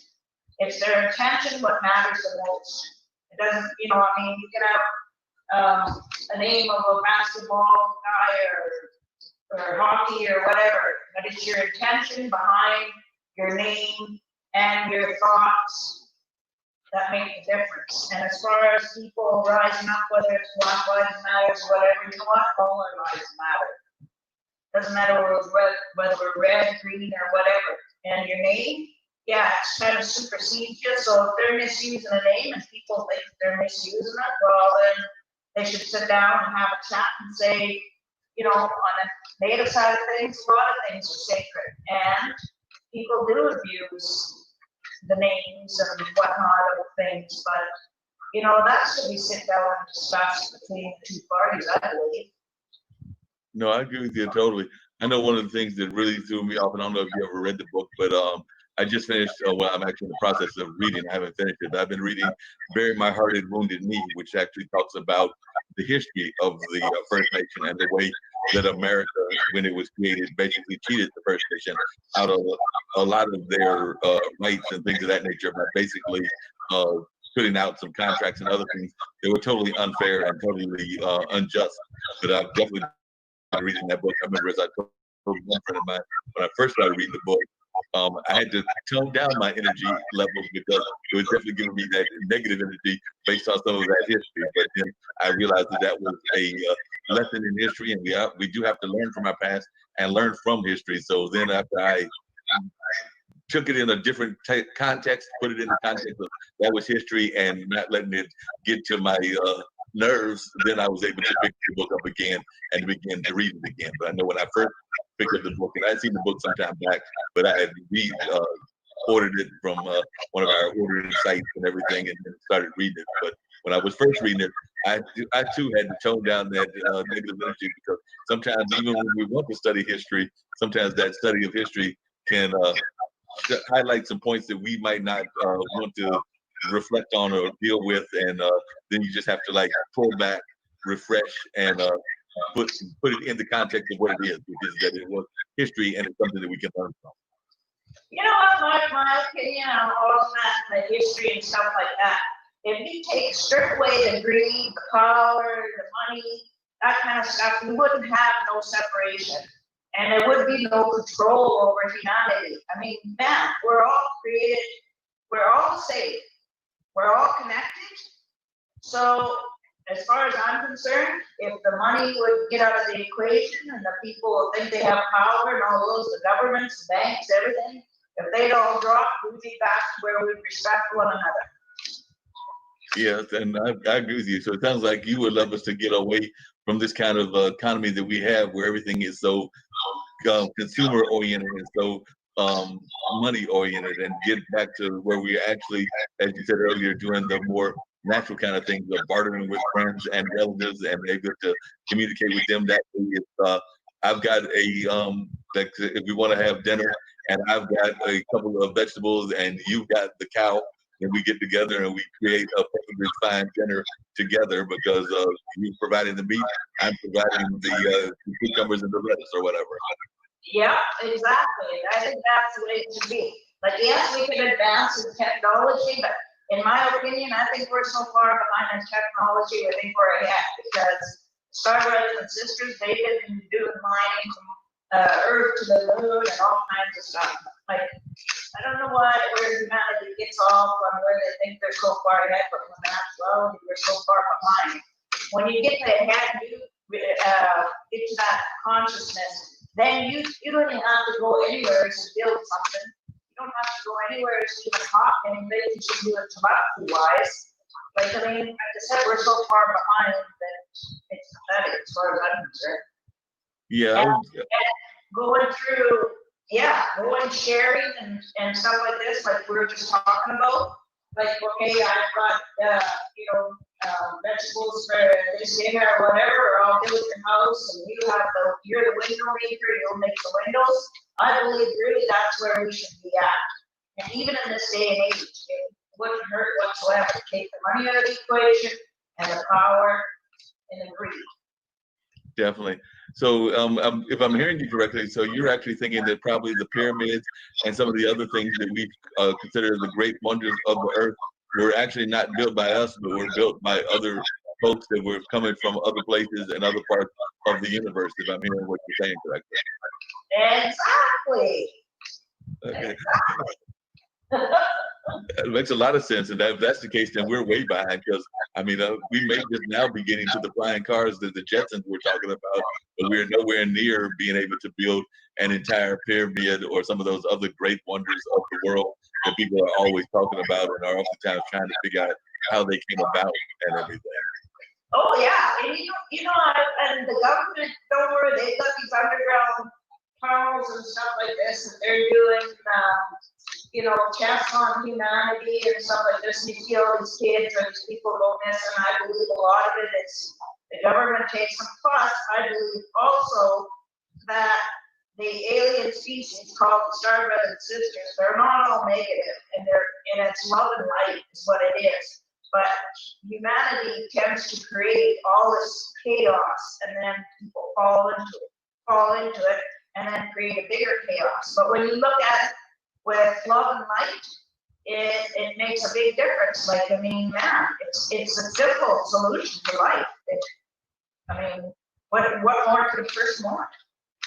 Yeah, that makes a lot of sense. And I'm also wondering, even some of the great First Nation societies, because I know I've done a little bit of studying of some of the great things that happened in Mayan culture and Aztec culture and things of that nature. And I'm wondering if they were not also receiving some of the aid, or might have even been members of the Star Planets and Star Brothers and Star Sisters that were there building these things. So I'm just wondering, do you think that some of these earlier First Nation people were members of the planet from other places, or what are your thoughts on that? Yeah, I believe that. They're still down here. Doesn't matter if they're First Nations or the Cree or the Métis or whatever. We're all, like I said, we're all connected. And yes, our Star brothers and sisters are down here. It's just the only bugger is that we choose not to remember who we are and what we are, and why we're here. And that's what we're learning now. Wow. And Yeah, yes, like I said, I know that my good friend that does his show, he definitely is of the opinion that he was sent down here. Part of that is he's definitely a fan of punk music, but he also definitely sincerely believes that he was sent down here on a mission. He's accomplishing that mission. He wants to do more of that mission before going on to the next plane or whatever that next plane is. So I think that there's a lot of folks like that have that kind of philosophy and that kind of thought going on. So you said that you're in that part of Canada where you're in right now. Are you looking to stay there in terms of like going and what are your ambitions and what you hope to accomplish? And also tell folks how they can reach out to you if they're hearing this message and would like to learn more about your philosophy, your thoughts, and how they can possibly even connect with you if they're interested in connecting with you in order to try to bring about some of this change that you would like to see happen. You know, the best way to connect with myself is check out my website, circleoflifehealing.net. And that pretty much explains who I am. Like I said, I'm not used to being on air or with all this technology, but I'm giving it a shot. I know that I can heal and help assist healing and so forth. And there's also, you can email me at spiritwalker5678@gmail.com. And or you can call me on my cell phone, 780-518-5665.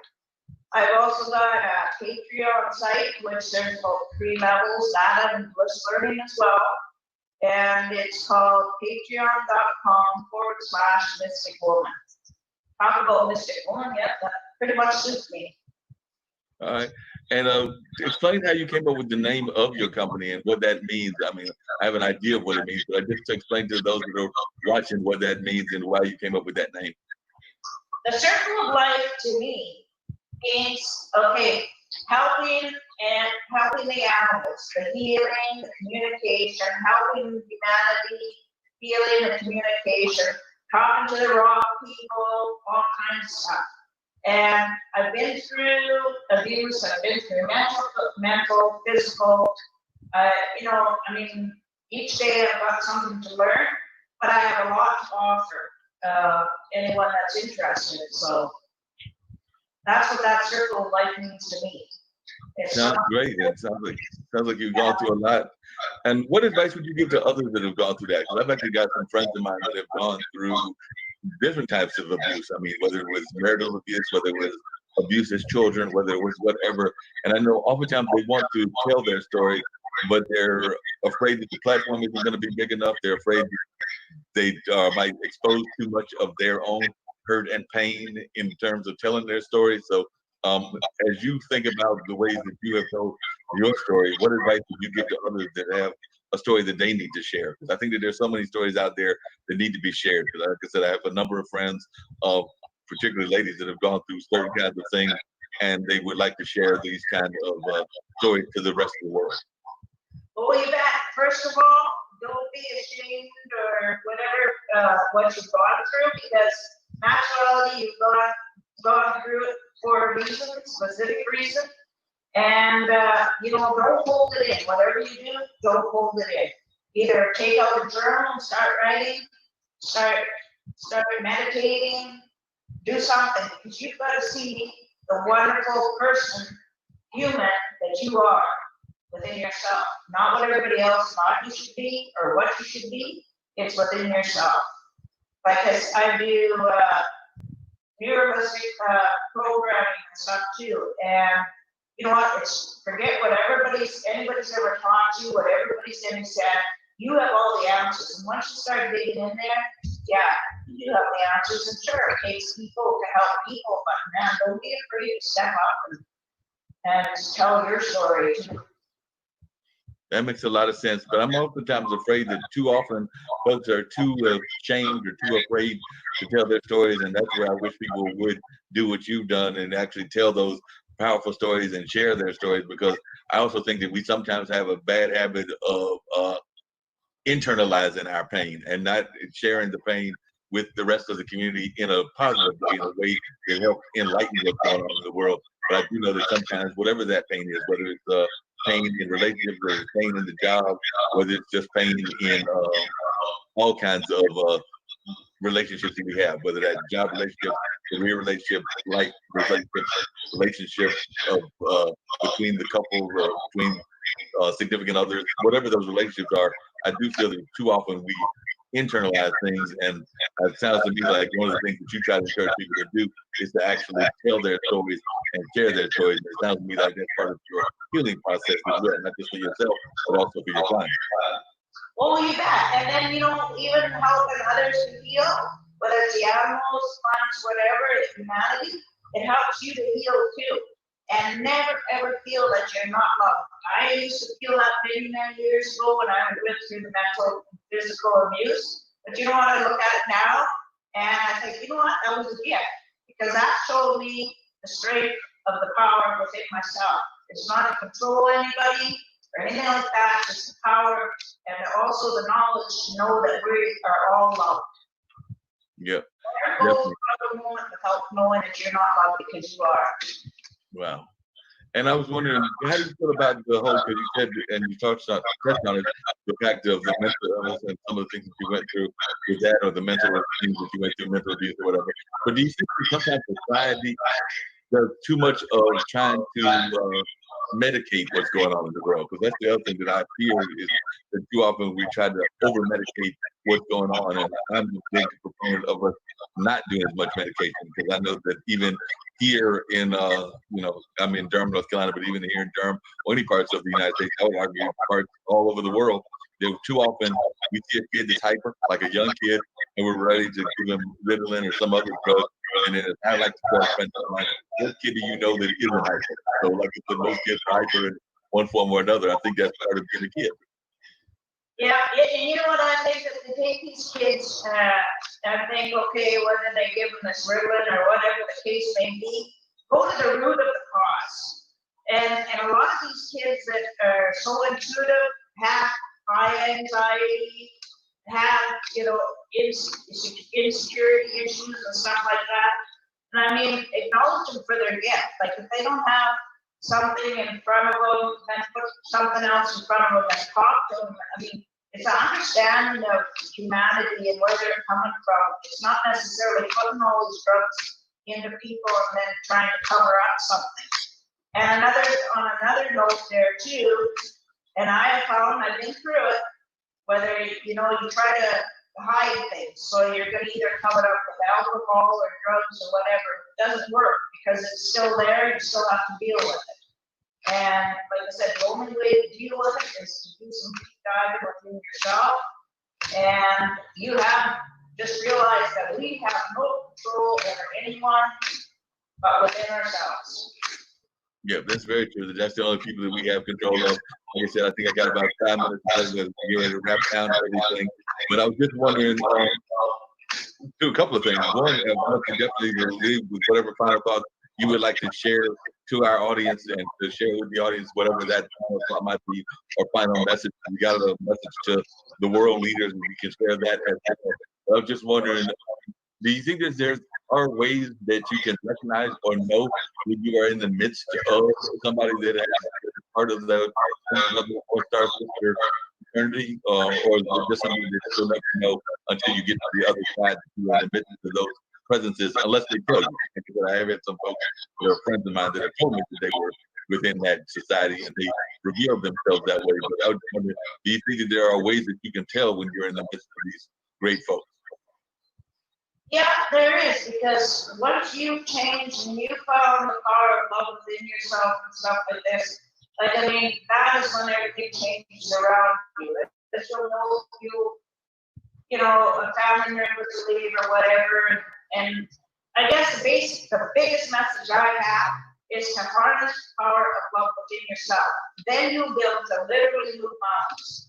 As far as the leaders of the so-called planet, I really believe that they got to cut the bullshit, get to the point, and start looking out for all of creation, not just for themselves, not for their own agendas.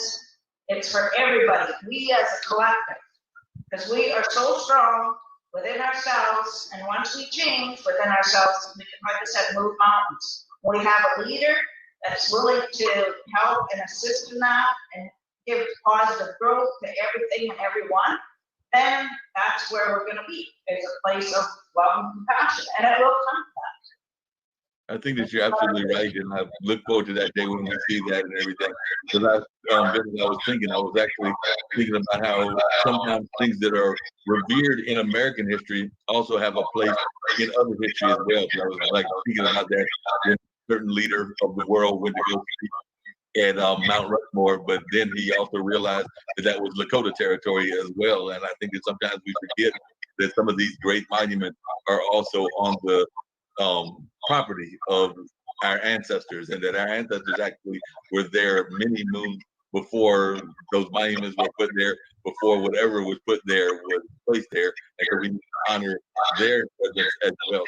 I'm not saying to tear down the monument is a great thing. Definitely honor some legends of American history, but at the same time, I do think that we have to honor the history of those that came before those forefathers of the American country that are on Mount Rushmore. I think we have to honor some of the Lakota Nation as well as some of the others that were there, whether it's the Cherokee. There were so many tribes and nations. I even lose track of how many nations there were, but I know there were many nations that were here in the Americas before it became the United States of America, and before Canada became Canada, and before Mexico became Mexico.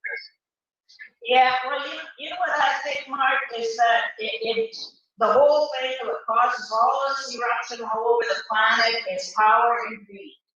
You strip that all away from anyone or anything, and guess what? You get back to the basics of respecting one another. It doesn't matter what color you are, whatever, we're all connected.